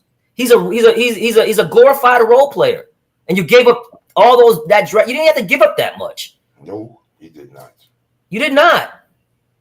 No, you did not. I mean, you got my man Karis LeVert for a pack of cigarettes. Like you can't give up that much draft capital for a third or fourth option on your team. Makes no sense. I wish they would have just kept their core instead of giving up Randall. I feel like this would have been a little different season. Speaking of Randall, how good was he in this series? And that's one of the reasons. I mean, I felt like that before the playoffs, but he's been balling. Yeah, he's been. He did what he was supposed to do. He saw there was no bigs in the paint, and he attacked. He didn't settle. Yeah, balling. Something he should have been doing in New York. The fuck off, pack him. Now, before we get to the other, just the Indiana and Milwaukee series, since we talked on that real quick. Yeah, man, I know we were texting each other, as that game was going on. Like, they had a Milwaukee in what was it, Game 5? Yeah, Game 5 had a 4-point lead with like seconds left at the end of regulation. 7 seconds. 7 seconds left. They forced overtime, and then they're up 8, man, or up 7 with 40 seconds left, and bless dude's heart, man. The guy who was shooting all the threes. He had 8 threes. Halliburton. Gary Trent. Not Halliburton from Milwaukee. Gary Trent Jr. Gary Trent Jr. Yeah, thank you, Mike. Yeah, Gary Trent Jr.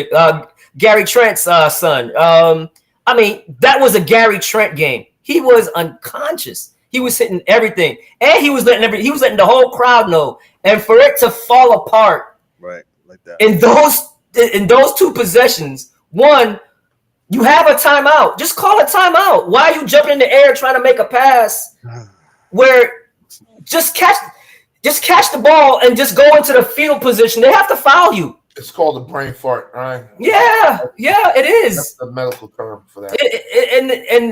And the last turnover, I don't know what he was looking at. Was he looking to shoot the ball again? Because you didn't have to. You're up 1. 10 seconds left. They pass you the ball. You hold the ball, and then you just stay there and wait for them to foul you. Instead, he's looking. I don't know where he's looking at. He's looking at the rim to shoot, and the ball is like Buckner from the Red Sox in baseball. It just goes underneath his leg like it was unbelievable. Against Bob Buckner. Yeah, right. And then give Halliburton credit on the last possession. He didn't settle. He took Giannis off. He made a great hezzy move and took Giannis to the basket. And right, like that shocked Giannis. Giannis did not think, oh, he's not gonna take it. He's not gonna beat me up, try to beat me off the dribble and get to the basket. I was very impressed with Halliburton, who the players voted the most overrated player. See that? Yes. Yeah. So I was very impressed in that last possession, because we always say, why you settle for that shot? You could have got to the rim. Man, he took it right to the rim and got a layup, and that was ball game, man. So that was tough. And on top of that, man, it was just hard to see because they weren't going to win the series anyway. No, they were going, with Dame being out with rupturing his Achilles. Yeah, and Glenn and Mr. Glenn Doc Rivers, but that was just a tough way to lose, man. Tough way to lose, and now you have the elephant in the room with Giannis, because now Dame is gonna miss the whole season. Yeah, Dame is done. He's done, and not only that, he's gonna be 36 years old coming off an Achilles. He should retire. Yeah, he probably won't retire because he ain't gonna retire, man. With that, he still got that big ass contract. He ain't retiring from that contract. He'll go and do physical therapy and come back and take as long as he want, because that money's guaranteed. There ain't no retiring. He gonna sing it. Yeah, hooper. So he loves the game. Coming back. He don't want to go out like that. He gonna absolutely go out correct, Mike. He ain't gonna go out like that. And that contract too big. But I'm gonna win. Right, but Milwaukee has a decision to make. Hey, Dame is not, and I heard that they were gonna have a conversation with Dame anyway, even if before he got hurt after the season. Said, hey, do you really want to be here? Because Dame didn't want to be there, bro. Dame wanted to go to Miami. Yeah, he didn't want to be there. Yeah. He didn't want to be there. He doesn't. So yeah, they were gonna have a conversation with Dame anywhere and try to move him to another destination, another franchise, and see what they can get for him to maybe possibly have Giannis stay. But now you can't trade him. Now he's done. So they have to blow it up, right? I mean, I would think they have to move Giannis. I would have to think so. Yeah. They have to. I mean, Giannis is 30. He's 30. He's going to be 31. He's in his prime. You have to go and get him, because let's be honest, guys. Well, I think their last 11 games, playoff games, they're 1-10. Yeah. Who's been coaching them? I heard. Jesus. With Giannis. That boy Glenn. Is Glenn? Giannis was hurt last year too. Giannis was hurt. Yeah, right. I was going to say. So it was really a Dame in Portland situation. But Glenn was coaching, so that didn't make it no better. And then Dame was hurt this year, and Glenn was coaching again. Yeah, but then even the following year they weren't hurt. I think Miami beat them, got them up out of there. So because now you have to say, look, if we keep you, we're going to be a middling team, because we don't have Dame, and then Dame is still on the books. So we can't do anything. They went and traded for the player from Washington, Kuzma. Mm-hmm. Kuzma. I mean, like, I don't understand. Like, run some plays for the man, dude. Like, Kuzma he don't want to plays run for him. He want to be trash. Kuzma don't want to compete. He wants to be trash, Mike. Kuzma is only good when he's the third best player. He cannot be number 2. He cannot be number 1. He doesn't know how to function. So he had to be number 2, and that didn't work. He's not that right. Well, the one game they won, he was their best player. Yeah, well, he balled out. Yeah. The one game they won. Even the blind squirrel eventually finds. Yeah, that's true. That's true too. Listen, he was the man in Washington, right? But that's Washington, man. Everybody was the man. Listen, man. Listen, on bad teams, you're supposed to get your numbers right, so you get the bag or you get somewhere else, right? Is that not the rules? Yeah, that's the rules. And what did he do? He went out there was ass. So that's why he got shipped to Milwaukee. He wasn't that bad. I mean, they traded him for Middleton. Oh yeah. And what was Middleton doing? Like this is champion. But Middleton was coming off the ankle injuries, man. They try to replace him with Middleton. So I'm not gonna sit here and say Kuzma's ass. Kuzma can play. He can score the ball, but you also have to get opportunities to score the ball. And that might be on him too, Mike Mills. You might be right. Like he has to put himself in better position to score the ball. So right. I give you that as well. Whenever Giannis do that power dribble and spin, 4 bodies is flying. Clap your hands and hit a 3. Like that's what you're there for. Right. Clap your hands and shoot a 3. Right. You should be able to play off of Giannis and go to work. Giannis make it easy. And look, that's correct. Damn near triple-double the whole series, and it was big numbers. So I don't. Ryan, let's move on. Ryan, 30 seconds on OKC and Memphis. Just 30 seconds. Just 30 seconds. OKC's just a juggernaut. I was wrong. I said Memphis was going to win the game. They were on their way until Ja got hurt. They were up by like 30 points. Yep. And Ja got hurt. I was looking like a prophet. I'm like, yes, I'm gonna rub this in on DA. I got him. Right? And then he gets hurt, and then they get swept. When you said that, you said, because I was saying too, I said I don't think Memphis wins a game, and then when they was up, I said, man, okay, Memphis got this, and then one of y'all said in the chat, they say, yo, Ja got hurt. I say he got hurt. Yeah, and I saw the league go from 28, 29 to they walked him down, man. They walked him down. Powerful. I don't know why he went to do that. Well, he kind of got undercut.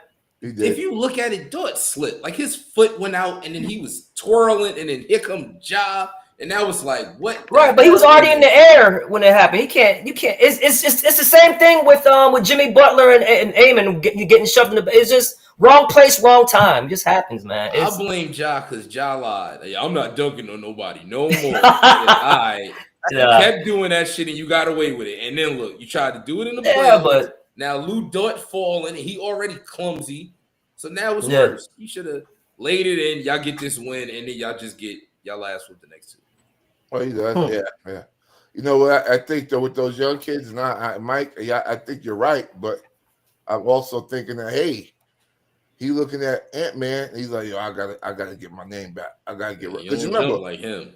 No, he don't. But Ja Morant was him before the gun thing. And now it's Ant and Shai Gilgeous, and they don't talk about him no more. Yeah, and to piggyback on Memphis, Kev, real quick, I was very disappointed in the play of Jaren Jackson. Very disappointed. I know, Mike. You and I talked about it. Like, he was getting pushed off the spots. He was fumbling the ball, making a move. He didn't want to be there. Didn't want to be there, man. Yeah. Then ask for a trade and get the hell on, because he pissed me off. You stand in the corner, you don't rebound. You a big, how you don't rebound? He doesn't. He worse than Miles Turner. He don't rebound. Right? Nah, that's an issue. He has to get on the boards better than that. And he's great defensively, right? Like help defense and defense. He's awesome. Yeah, he moving big ass feet. You put your hands. Yeah, they ain't get more rebounds. They get 10, 12 rebounds. He don't have none. Right, for him to be so great defensively, one-on-one and help defense, contesting shots, you would think he would clean up the defensive rebounds because that's the last play of defense is getting the defensive rebound. That's the last play of defense. Rebounding and defense went hand in hand until I seen Andre Drummond play. Oh, well, yeah. This guy is the opposite of Drummond. He's an elite defender with no rebounding skills. Like it's crazy, right? Yeah, it's really baffling. Like I don't get it, man. Like, and now you got Edie to help you bang with the other big, so now you can really crash. Yep. So yeah, but way. OKC was just a juggernaut, Kev. Yeah, they're just a juggernaut. They're deep and they have the ultimate closer in Shai, who's going to win the MVP. Okay, let's move on. Denver and the Clippers. I'm sorry, DA. No, I just said Shai is serious. Yeah. Oh, yeah. Before we go into Denver, the Clippers, the angry one said, he said, how long is OKC window open if they don't win this year? I know they're young, but soon they have to stop. They're the youngest team in the league. What you Wide mean? open, and they got like 8 more first round picks. Right, that window. Shout out to Sam Presti again, man. Yo, he keeps on shite. Well, I would say shite. He keeps on doing really good things in the front office. And not only that, they got Atlanta's pick. Yep. Oh damn! See? That window's wide is open for like as long as they're healthy. Open for business. Yeah. They're only going to get better. Chet's going to get better. I mean, how old is Shea? 25, 26? Yeah. That. You know what I'm saying? Jay Will is what, 23? 23 years old. Chet is 21, 22, maybe somewhere around there. Like, you know, they got pieces, man. They have Isaiah Hartenstein is what, 27? I miss him, but oh yeah. I mean, listen, if you guys still had that guy, you guys would be awesome. Yeah, if he come back, you don't get Cat, you get to run the core back. Yeah, they'd have been. Yeah, Isaiah serious, man. Yeah, and his contract about to look like pennies when that salary cap go up. So they got him at the perfect time. Right. That's what I keep telling y'all, man. If you want somebody, sign them for any amount of money you want. Don't give up draft capital like you did with Bridges, but overpay. Like everybody was talking about, oh, that Fred VanVleet contract, that Dylan Brooks contract. Man, they're only making $20 million a year. It's peanuts. Or $30 million. That's gonna be peanuts. You'll be able to move that contract, no problem. So I just could have wished you guys could have kept Hartenstein, man. And I like that would have been great. Play small ball and they play big. Yeah, man. Both of them out there, or they'll put one of them out there, and it's not like they really missed a beat. Or they'll put the other Jalen Williams in at the 5 and play J-Dub at the 4 and still run you off. Yeah. So they got because one thing I love with Hartenstein with the Knicks, man, that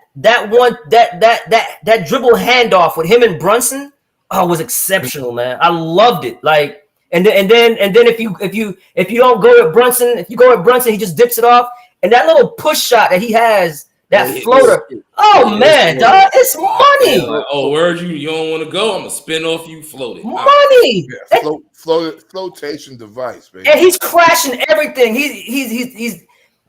You look. Oh my God, y'all had him. That's he know how to help pass. He know how to. He can pass the ball. Shaq used to get that little bounce pass. He got that Shaq bounce pass. Like, all right, somebody coming. Yeah. Yep. Good move. Yeah. Let's move on to the Clippers Nuggets. Clippers and Nuggets. Clippers Nuggets. To be honest with you, man, like I really think that losing in the fashion they lost that game at the buzzer. Man, that was because remember they were up 2-1. Yes. Yeah. Right. And not for nothing. Denver had the big lead, right. and they came all the way back. The Clippers, but to lose like that.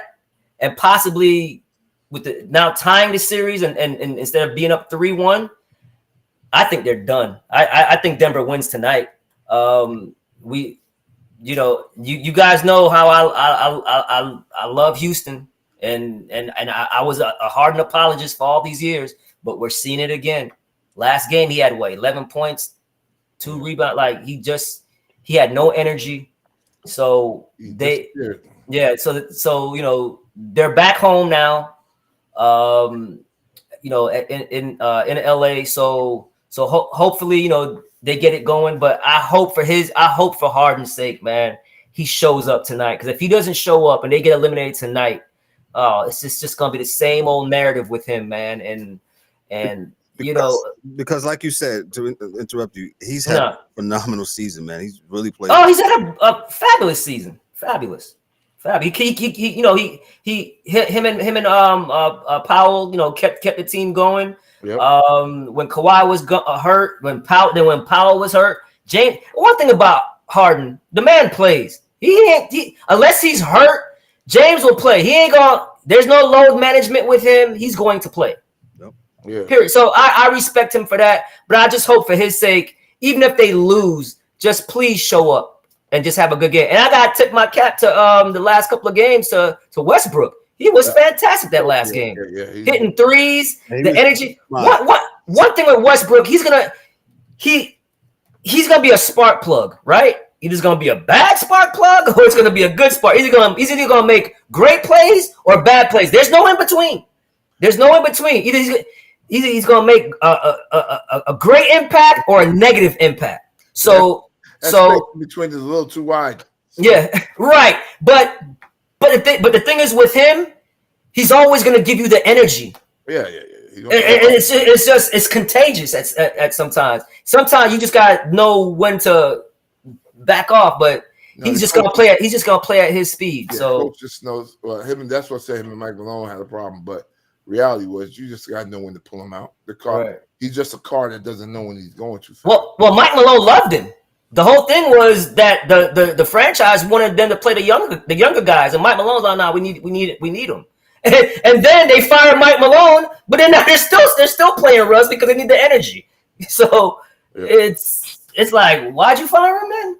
Like, Denver probably gonna win this, but Michael Porter gotta wake up. He's hurt too. He has that shoulder injury. Yeah. Then get him out of there. But you gotta give us a little. You gotta give a little bit more. Or if he hurt, Aaron Gordon got to give a little bit more. Yeah. You cannot depend on Jokic to keep 40-point triple-double crazy numbers. And then the other night, Murray's back. Murray's back. Murray had some stinkers before that game, so it's like. Have you seen his last 3 games? Did you see that? Did you see the game when he had the sleeves on out there looking like a freshman on varsity? Right?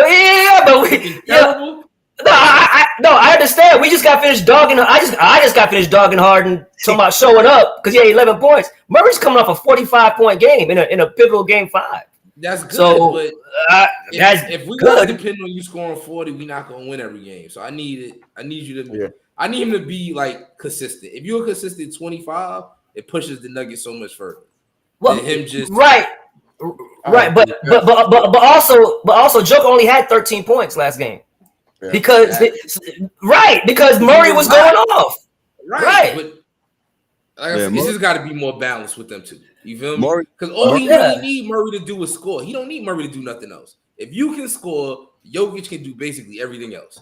So but Murray be taking crazy bad shots and not hitting all the time. He got to be more consistent. Here's Murray's stats in the last game. He played 40 minutes, 43 points, 17 of 26. 5 rebounds, 7 assists, 3 steals. The game before that, he played 42 minutes, 13 points, 5 of 17, 1 from 8 from 3-point land, 7, 7, and 2. And then Joker went nuts. But Joker went nuts in that. Exactly. So 21. Yeah. So if one guy's going, we're gonna keep feeding that guy. That's the point. So my thing is with him is he normally shows up in the playoffs. Yeah, just does. Well, if this is a sign that he's getting hot, it'll be good. So yeah, I don't need it to be another stinker because it's not like he ain't had more than one stinker this series. 5 for 17, you shooting tour dates. You can't shoot that and survive in the playoffs. Yeah. But when Joker's giving you the special games, sometimes you gotta know when to fall back. Well, I think they do. Yeah, 17 shots ain't falling back. You shooting me into a hole. No, but they won that game. Yeah, I know they won, but the reality is that it wasn't. Well, good dunk, Mr. Bridges. I did all that and we won by 2 on a tip dunk. That low key could have got caught because I traveled and carried, but they were also up by 20 points in that game. The Clippers tipped your cap to them. They made a run too.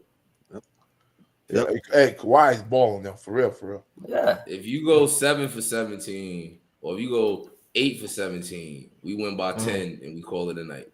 You go 5 for 17, we lose by 2. That's all I'm saying. I got you. These guys are professional basketball players. Why do they keep jumping in the air and throwing the ball? Like they don't know who they're passing to? What's going on? Yeah, that's basketball 101. Don't jump and pass, right? That's what happened in the air. That's what happened to That's what happened to. Can't get taught. Both teams are horrible, man. So Yeah. All right, man. Let's move on. Let's move on to your team. You say you don't have faith in the Rockets. They going against Golden State. The Golden State's up 3-2. Right, and the only reason why I say that is because I know what's coming. I know what's coming. It's going to be a free throw fest for Curry, and it's going to be a free throw fest for Butler. I know it's coming. I know it. That's why I said it's not that I don't believe in them. I just know what's coming. Right, well, like home cooking, right? Right, because make no mistake about it, the Rockets should probably be up 3-2 right now because the three games they lost were all close, relatively close, and they missed 10, like more than 10 free throws in all those games. Especially game 4. The game was tied with 40 seconds left, and they missed 13 free throws in the game. Yeah, 13 free throws in the game, and you have a tie ball game, and then on top of that, you foul Jimmy. Brooks fouls Jimmy Butler shooting a 3, and they're making all their threes. So I give the Rockets credit. Last night, they played fast. Yeah, they used their athleticism and played fast and ran them out the gym because the Rockets knew, as well as Golden State knew, like, look, if they jump on us, we're going to punt this game because we know we're going back home. We got 2 more games to get it. Because Golden State probably is happy they lost like that. Because got some rest. They got some rest. Because Draymond, Curry, and Jimmy Butler didn't come back into the game with they got take out the game with, like, at the 6-minute mark. 5-minute mark of the third. Yeah, like they played like the first 5 minutes because it was a 29-point lead. So now if it was a tight game and they would have lost, yeah. Now and they had to play the whole game, that's a worse loss. Right. So the only thing is now are you giving these young Rockets fuel and more confidence? Because they look good. Amen Thompson was special last night. Special. Yeah. He was absolutely special last night. Defending Curry. Yeah. Like, I've never seen a guy in the open floor just one-on-one with Curry and rip Curry. Like 3 times. Yeah, he got cookies 3 times last night, man. Yeah, 3 times. Like Curry has one of the best handles in of all. Like he doesn't have he doesn't have what you call Kyrie's hand. Nobody has Kyrie hand. Kyrie handles are nuts. Wow. But Curry's right there. You know what I'm saying? And for in an open floor like that, mano a mano, and you just steal the ball like that and slam it home, get the and one. He was phenomenal. But the Rockets played fast. They used a big lineup, and like I said, they knew if we jump on them, they're gonna pull the plug on this game, and that's what happened. And I knew exactly when they pulled the plug, when they put all those bench players in. I'm like, yep, they're gonna make a comeback. They're gonna cut the lead down because that's just what's happening. You have these guys just playing like full bore, like this is their time to shine, and they start making plays. Rockets put their bench in and didn't meet the physicality and wasn't not saying they weren't competing, they were competing, but they were getting outplayed. Their bench was outplaying our bench, and then Ime had to bring back the starters in to finish it out. I turned it off at that point. Yeah, my man from Kentucky, y'all still got him in Houston, right? Who that? Green Shepherd? Yeah. They had How did you do last night? Not good. He was one of the guys that let go of the rope. Him, Cam Whitmore, Aaron Holiday. Stop. Pause, man. Yeah. Let go of the rope, man. Like what? What do you mean? That's a saying. Like if that's a bad saying. Yeah. No, man. I'm saying I've never heard that, man. You never heard that saying? The Rockets did what they supposed to game 5. Yeah, game 4, absolutely. They fumbled that. Game 4, they fumbled it. If they should be up 3-2 in there with 5 fouls, Sengun been going to the basket all day. all game. He's been bumping, he's been pushing. He took a deep slide. Took a deep hook shot. Fade. Yeah, he took that hook shot from the free throw line. Boy, it was a bad shot. It was a bad shot. You run him up, and it was like a couple plays where he could have went at Draymond, and he didn't. It's like, bro, he got 5 already. You done worked him there. Finish him. Right. Kill him. Yeah. Go to the basket. If he calling on you, so be it. You got way less fouls than him. Like, right. Yeah. And then man, that just the Brooks foul on Butler, man. It was a marginal foul, but by letter of the law, it was a foul. You can't have your hand in a shooter's chest. Yeah. You know, or midsection or whatever. It's weird. I tell you one thing I did see though. Draymond don't mess with Brooks, man. He is not. He's crazy because he's just as crazy as Draymond. Bullies don't mess with other bullies. Nope. That's why he let Jimmy Butler do it. Jimmy Butler ain't scared of nobody. Jimmy got no sense. So all right, now to the what's it called? The resistance, the pièce de résistance. What's the score in the Knicks game? The Knicks Pistons game? 91-79. Who? Yeah, Knicks. Oh wow, Knicks jumped on them, huh? Yep. Yeah. Third quarter. Whoever win this series, low key got the easiest road to the conference finals. Like they got Boston. Rockets and I'm talking about like the Rockets and the Warriors. Because whichever one of them win this is gonna beat the Timberwolves. Timberwolves ain't going that far. They ain't finna go. So we got about 10 more minutes left. We went over a little bit over. Ryan, let's get to this last game, the Lakers and the Timberwolves series here. The Lakers are gone. It's 4 games to 1. The Timberwolves got rid of them. Ryan, go ahead, take it away. Yeah, I've been harping on this the whole season. Like, I don't see the fascination with people saying that Austin Reeves was the best number 3 in basketball. I mean, are we insane, people? AR-15. He's the best number 3 in basketball. I mean, it's ridiculous. Like. Somebody up here? No, not us. I don't think none of us said it. But that was the whole narrative. The whole Lakers in 5 stuff. Like, I'm like, look, they have no rim protection. They have guards who Luka's not going to defend. It's a blow by. If you're constantly getting to the rim and there's no protection, rim protection, then it's just a layup line. And mind you, last night Minnesota was just jacking up threes like nobody's business. They couldn't hit a shot and was still beating them. Yeah, 7 for 47 from 3-point land, something crazy like that. I don't understand. Look, man. What was his name? Jackson? Is it Hayes or Jackson 5? Jackson Hayes. Yeah, look. I get it. He doesn't have the best hands. You know what I'm saying? But he's a body. He's big. You can't keep fouls. Right. It's 6 fouls. Like, put them hands up. You expect? I mean, LeBron plays like a wing. Yeah, he's 6'8", 250, whatever. Yeah, but you're talking about right. You're talking about in the paint with Rudy. You're talking about in the paint with Randall, Randall's a bull in a china shop, man. Randall is physical, right? Nas Reed is physical. He's wiry, but he hustles. Right. Even Daniels is wiry, but physical on the defensive end. And I didn't like the rotations. I mean, and don't tell me I'm hearing, well, they have nobody else to go to. What are you talking about?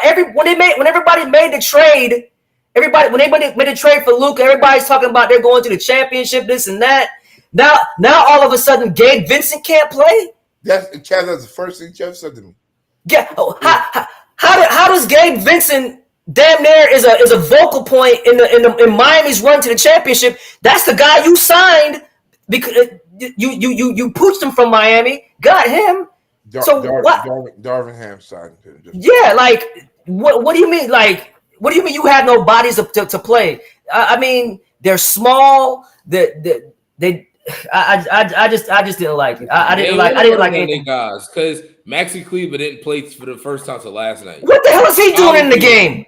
Look, you got a Morris twin out there collecting the check. Put him in it. That's 6'5". Because he's gonna. Alex Lynn. I swear I saw Alex Lynn. Alex Lynn is in there too. Exactly. Like in there. They got Rudy Gobert over there. It ain't like they got somebody that's finna go in there. Alex is put him in there, put his hands up, and right. So the great Eddie Johnson of Jump Shot 8, Eddie Johnson, right? Eddie Johnson says, look, these coaches need to stop complaining about who they don't have on the bench, just like how Tip. Oh, well, I don't have nobody on the bench. You know where you're pointing the finger at, right? You're pointing the finger at the GM and the owner because that's the team. So you have to coach them up. You can't tell me Alex Lynn can't go in there and is a big body and foul somebody. You know what I'm saying? It's ridiculous, man. Coach these guys up. Yeah, it ain't like you guarding Jokic. It ain't like you guarding Zubac. It ain't like you guarding Sengun. It ain't like you guarding Rudy Gobert. It's Gobert. He's not even drop stepping. He's catching and throwing the ball. He's catching and lobbing, right? He's not even drop stepping. It's Gobert. Just throw a body in there, catch the rebound. Bro, Rudy damn near had 50 rebounds last night because you refuse to put anybody big in the game. He's getting 10, 12 offensive rebounds because they're shooting threes. Yeah, but Rudy's down there with nobody else to box him out. Nobody. I'll say this. They playing volleyball. They tipping the ball up, praying. Yeah. Get it. I'll say this, and I think, yes, I have a nickname for JJ, Coach JJ Redick. I call him Redick Auerbach Jr. because that's how he perceives himself when he was on television, and that's why he's getting killed. And like you said, Ryan, you got. How tall was what's his name Garden? He's like 6'6", man. So you ain't gonna get no rebounds. You ain't gonna get no rim protection. Their biggest guy they played was LeBron at 6'8". Rui's what 6'7".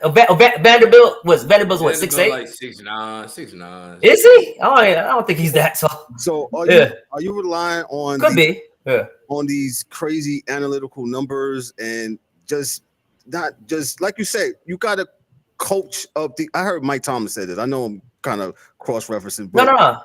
Mike Thomas said something great a couple of years ago when he says, "Yeah, man, NFL coaches sometimes they don't want to coach anymore. They're scared to coach. They don't want to coach. They're running away from coaching. Right, yeah, I think that's what it was. Yeah, you got 12 people on. How much people on the NBA roster? Was it 12, 13, whatever the number is? Yo, man. Like Tibbs, I think he just said in the comments, man. Yo, it don't matter who's on the team. He gonna play but nothing but 6 or 7. But what do we always say, guys? What do we always say? It's frustrating. You make it to the NBA, you can poop. You can play. You need your opportunity, right? Yeah, you're in the NBA. You're not unless you're Bronny James. Yeah, but I'm just saying, right? Why you put Bronny in the game? Whoa, hold on. I'm just saying, but go ahead. Yeah, like you're doing yourself, you're doing your team a disservice, man. Like, and it's not like you're playing. It's not like you're playing up against the Golden State Warriors who always go small. You're trying to combat the Minnesota's big lineup with your small lineup. It doesn't make any sense. Listen. Small ball. Listen. They were bigger and faster than you. That's the problem. Yes. You got 2 victims on defense. Top of the gate. Or you get there, you can blow past AR-15 and Luka. Exactly. And actually LeBron too. Yeah. Rui had a good game. Yeah. Shout out to Rui. Rui had a good game. Yeah, Rui actually had a bunch of good games. He played well. Yeah. He bailed them out a few things, but they had empty calories from LeBron, right? So every game he scored a bunch, they lost. So and I was told this years ago, it's not the points you score, it's when you score them. Timely baskets, yeah. LeBron can score all he wants, and he's done it his whole career, truth be told. Right, that he doesn't have timely baskets. Yeah. So, because he misses a lot of shots. And he'll take a 3, and I'm like, why do that? He'll get a long rebound. He's gassed. I was just getting ready to say that. So LeBron was dead weight them last 2 games. Oh yeah, bro. Like you can't play. You made no substitutions in the game, man. In the second half of a game. And LeBron is 100. Right. Yeah, exactly. This is not Miami. This is not Cleveland. And also, Mike, this is not the regular season. It's super physical. So you got to be dead tired. Well, you're getting back. You know what I'm saying? Like, dog, everybody knew he was 40 at the beginning of the freaking season. No, that's why he needs rest. Look, like he looked 40. Like them last 2 games, you got him out there running back and forth. You got him playing up. And like he was gassed them last 2 games. And not only that, the game 4, right? He had like at the end of the game where he played the whole game, there was like 3 defensive possessions where he had a block and he was fantastic.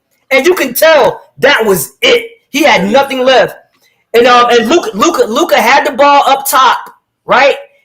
Had the ball up top, and he's tired. He's dead tired too. He passed the ball to LeBron with like 6 seconds left. LeBron had no legs. That's why he jacked the 3, because he's like, dog, this is gonna be the best shot I'm gonna get because I can't even move. I'm not blowing by these defensive studs right now with no legs, and I'm 40 years old. LeBron. This is $1 million a year.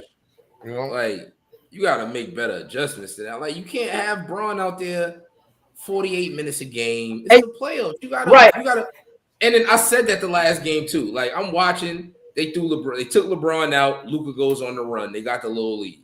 You put LeBron back in too early. Let him sit a little bit to maybe the 4th quarter. Like let the 4th quarter start and then throw him back in there. You sneak Braun back in. You try to hide Luka, and now you messed it up. You should have just let Luka run with the others because they stagger the minutes. Well, that is the genius. Not Allback Jr. JJ Thibodeau over there. Yeah, and not only that, JJ Thibodeau. I also blame LeBron for it because LeBron can take himself out and put himself in the game whenever he wants. Yeah. So if you're like you need one, like coach, I need one. So LeBron is not innocent in all this neither. He can take himself in. Luka too. Like yo, you if they're dead tired, you can say, hey, I need one. Or man, like strategically, like when the TV timeouts are. Yo, end of the 3rd, it was just Luka and Finney Smith and the others, and they was hooping. He should have just let that rock to the 4th. You try to sneak Braun back in, you throw AR back in, you mess it all up. You let that go. And you were up 10 in that game 4. You were up 10. Yeah. Just stagger the minutes a little bit, man. You know what I'm saying? Like, and not only that, it was premeditated. Yeah, well. They said he said we're going to ride everybody for the whole second half. Well, you know what happened? The doggone guy, the press guy said, the reporter said, hey, well, next game, are you going to consult with your assistants about this? What kind of question is that? That was a dumb question, though. I mean, come on, man. No, he was digging at him. It was. He was digging at him, yeah. Me and Ryan talked about that, yes. That's absolutely a dig. But like I said, I think JJ Redick catches a lot of heat because he comes off as when he was on TV, he made it look like he's an analytical guy. Made it look like it was easy or something like that. And like you said, the analytics thing, and so now Darvin Ham, his first year as the coach, will he take the Lakers to the conference finals, Western Conference Finals? Mm-hmm. So he has some culpability in this, and no, go ahead, Ryan. No, and again, right, and I'm not just trying to poo-poo all over LA because look, Luka's great, but it's still a big trade within this at the trade deadline. You still got to mesh, right, and bring it all together. So I get that as well. So I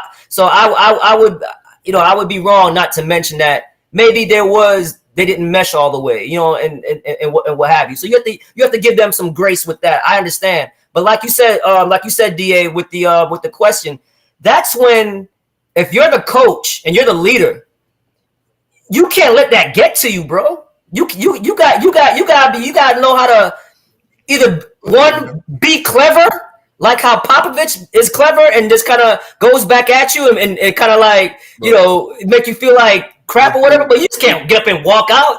You already lost the game. I knew they were going to lose the game. You could be like my new favorite. I like Missoula. Missoula is a serial killer, whether they're winning or losing. That man's the craziest shit he could think of. Make you that dude's a madman. Oh, I like to see him bloody.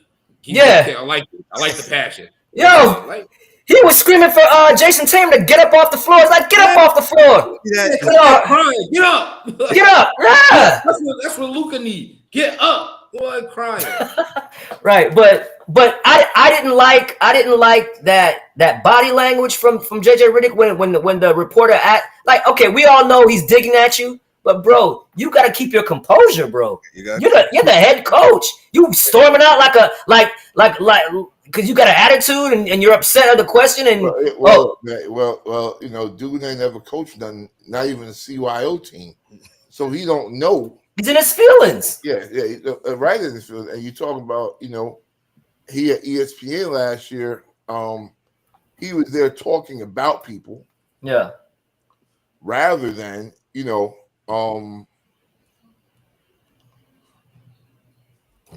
boy, yeah, you getting a little testy out there, Tim Hardaway Jr.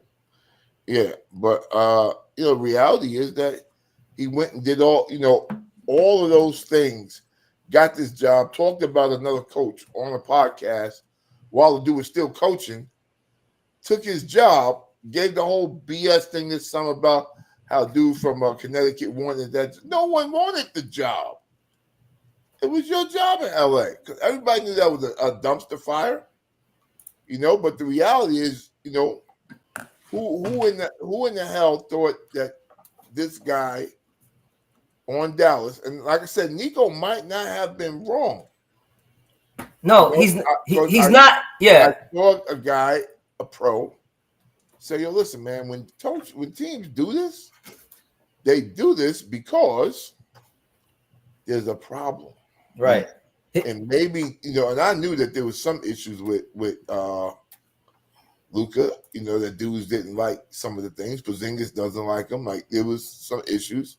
It could, Luke could be wilding, but the reality is, like people are saying, man, look, man, you are overweight. You can see you're overweight, and and you getting popped off, man. You're a victim. Everybody can get past you. I think he had 16 blow-bys yesterday. Dog. So if you're telling the dude to get in shape for the last 7 years, he said, "No, I'm good." Right? No. I get that. Like, you definitely have a point because, and my whole thing is, I'm not saying you couldn't have traded him. You just should have got a hell of a lot more. That's all. That's all. If you wanted, but like I said before when we talked about this, once you made the phone call, all your leverage is gone. Yeah. And once you made that phone call, you better get a deal done because you think it's not gonna leak now. You gonna call me talking about Luka's available, and all of a sudden, now we ain't making no deal. Oh, it's gonna get leaked, and now and now it's gonna get leaked that you're trying to trade me, and now he's really gonna catch hell. Right. Yeah. You know what I'm saying? So, but he lost once he picked the phone up and called Pelinka, who's his mentor. You know what I'm saying? Like he was gonna get fleeced. And because just like we're talking about now in the for next year, the Lakers ain't got nothing to give you. Idols become rivals. They've got nobody said after the game. Yeah, well, he said I would say what we need, but my guy AD said it, and he got traded right after. So. Whatever, man. Stop. You trade him. LeBron's done his shit. Don't act like you didn't know. Yeah. Oh yeah. Somebody gonna take the blame other than him. That's for sure. LeBron's starting his shit. Yeah. Let me give you 1 minute. He's a funny guy. You said you had something that you want to get off your segment there. Yeah, you getting packed up, man. All right. you lost, Lakers. You're out of here, right? And on the other side of that, we don't need you going to your Aaron Rodgers thing, LeBron. About I don't know what I'm gonna do when the season's over. I'll go back with my wife, my family, and talk it over. You know you're gonna be back at least another year, all right? Don't try to hold the team hostage till August 2nd when the signing day is. Like, let's not do that.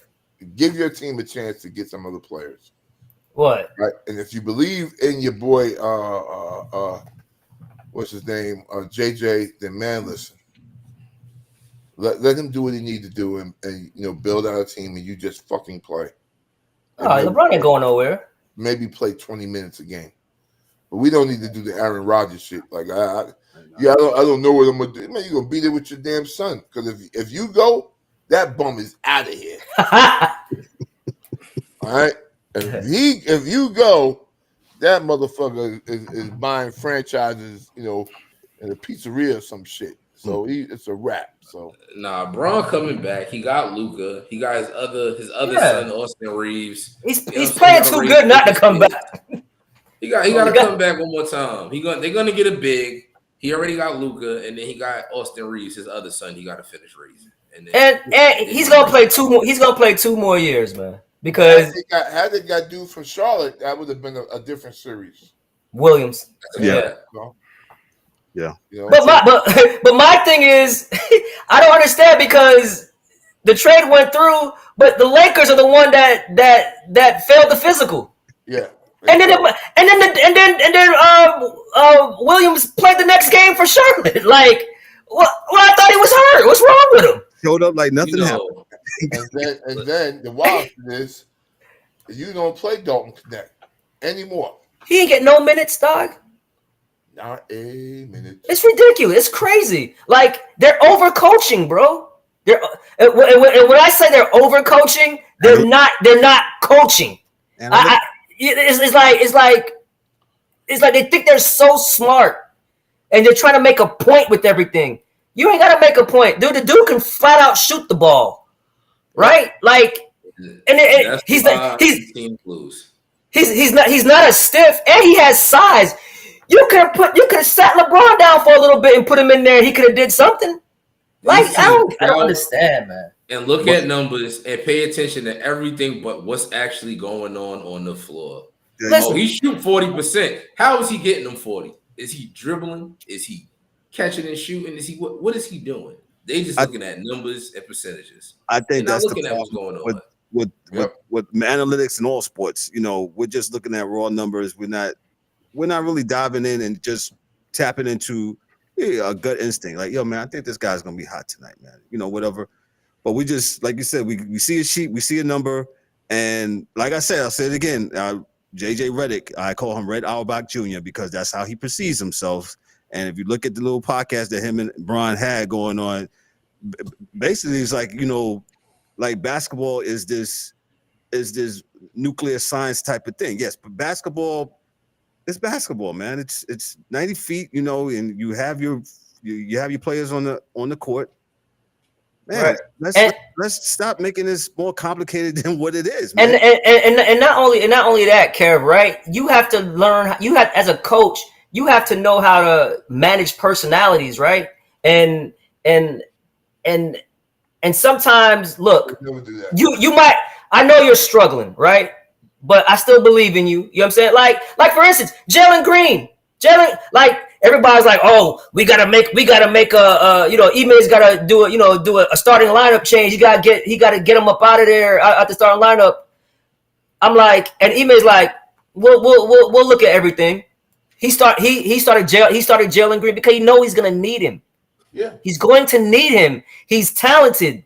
Like he Dalton Connect is talented, man. Use him. Like, I understand you can't use a 9-man rotation, but a damn 5-man rotation, a 6-man rotation, it's ridiculous. Like he could have been like, nah, we're gonna bench him. No, he didn't bench him, dog. He put him right back out there, and he set the tone for the game last night for the Rockets. He came out on fire. He was hooping. JJ is young Tibby, so JJ Thibodeau. I'll say this, and then we gotta close out. We went on. This is a great show tonight. Thank you, Ron, for this. Nah, no doubt. This was really good.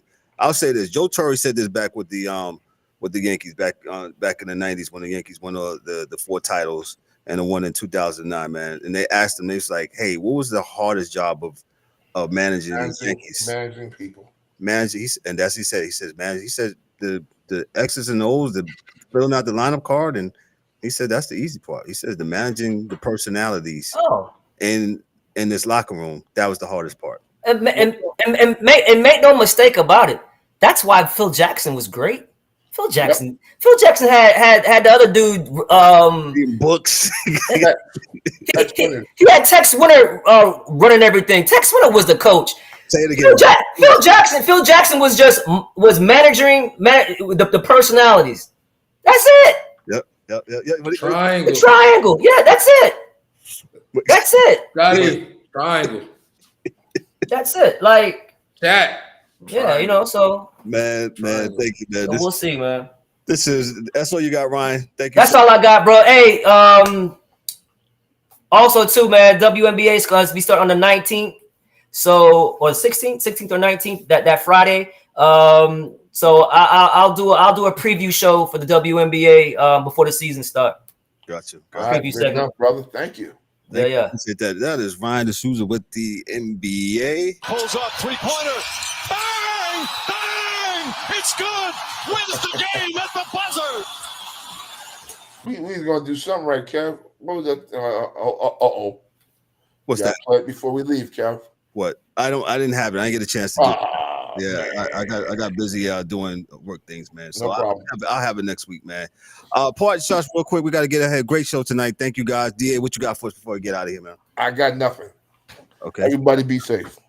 Got nothing. Ryan, what you got for us, bro? Hey, always a good show. Always a good time, man. Talking sports with the Sports Chasers. Love the new logo. Logo's fire. See y'all next week. Go Rockets. Go Rockets. Yeah, please. Knicks are up by 7. Knicks are up. All right. Cool. Left, man. Make sure you like, click, and subscribe to the channel. Make sure you also hit the bell for the notification. And all my people on the podcast side, y'all do what? Listen to the sound of my voice. Give us that 5-star review, man. I don't have nothing heavy, man. This is a great show. We miss E was in the comments tonight. D-Dubs, his power went out, but he's good. And Dan, he's doing life stuff. So he couldn't be with us tonight, man. But great show. Enjoyed the NBA talk tonight. This was really good. And all the other talk that we had before this segment, man. But listen, we're gonna get out of here. We've been on here for a minute, but hey, this is great, man. This is great, man. On behalf of myself, I'm Kevin L. Warren, for the DA, for Ryan D'Souza, for Mike Mills, who had to dip out, for Daryl D-Dubs Warren, for James the Angry One, and Dan Katie Hockey Do. Yo, this is a Sports Chasers podcast. Y'all be good, be great, be blessed, man. Hey, yo, we'll catch y'all next week, Monday night, for Monday night, Monday Night Rewind. So have a great weekend as I try to find my thing. Peace. Y'all be good. Peace. Yeah. That's a wrap for today's episode of the Sports Chasers podcast. Don't forget to subscribe on YouTube and your favorite podcast platforms, and connect with us on all social media channels for exclusive content and updates. We'd also love for you to join the conversation, share your thoughts, and become part of the Sports Chasers community. And remember to tune in next time for some more real sports talk.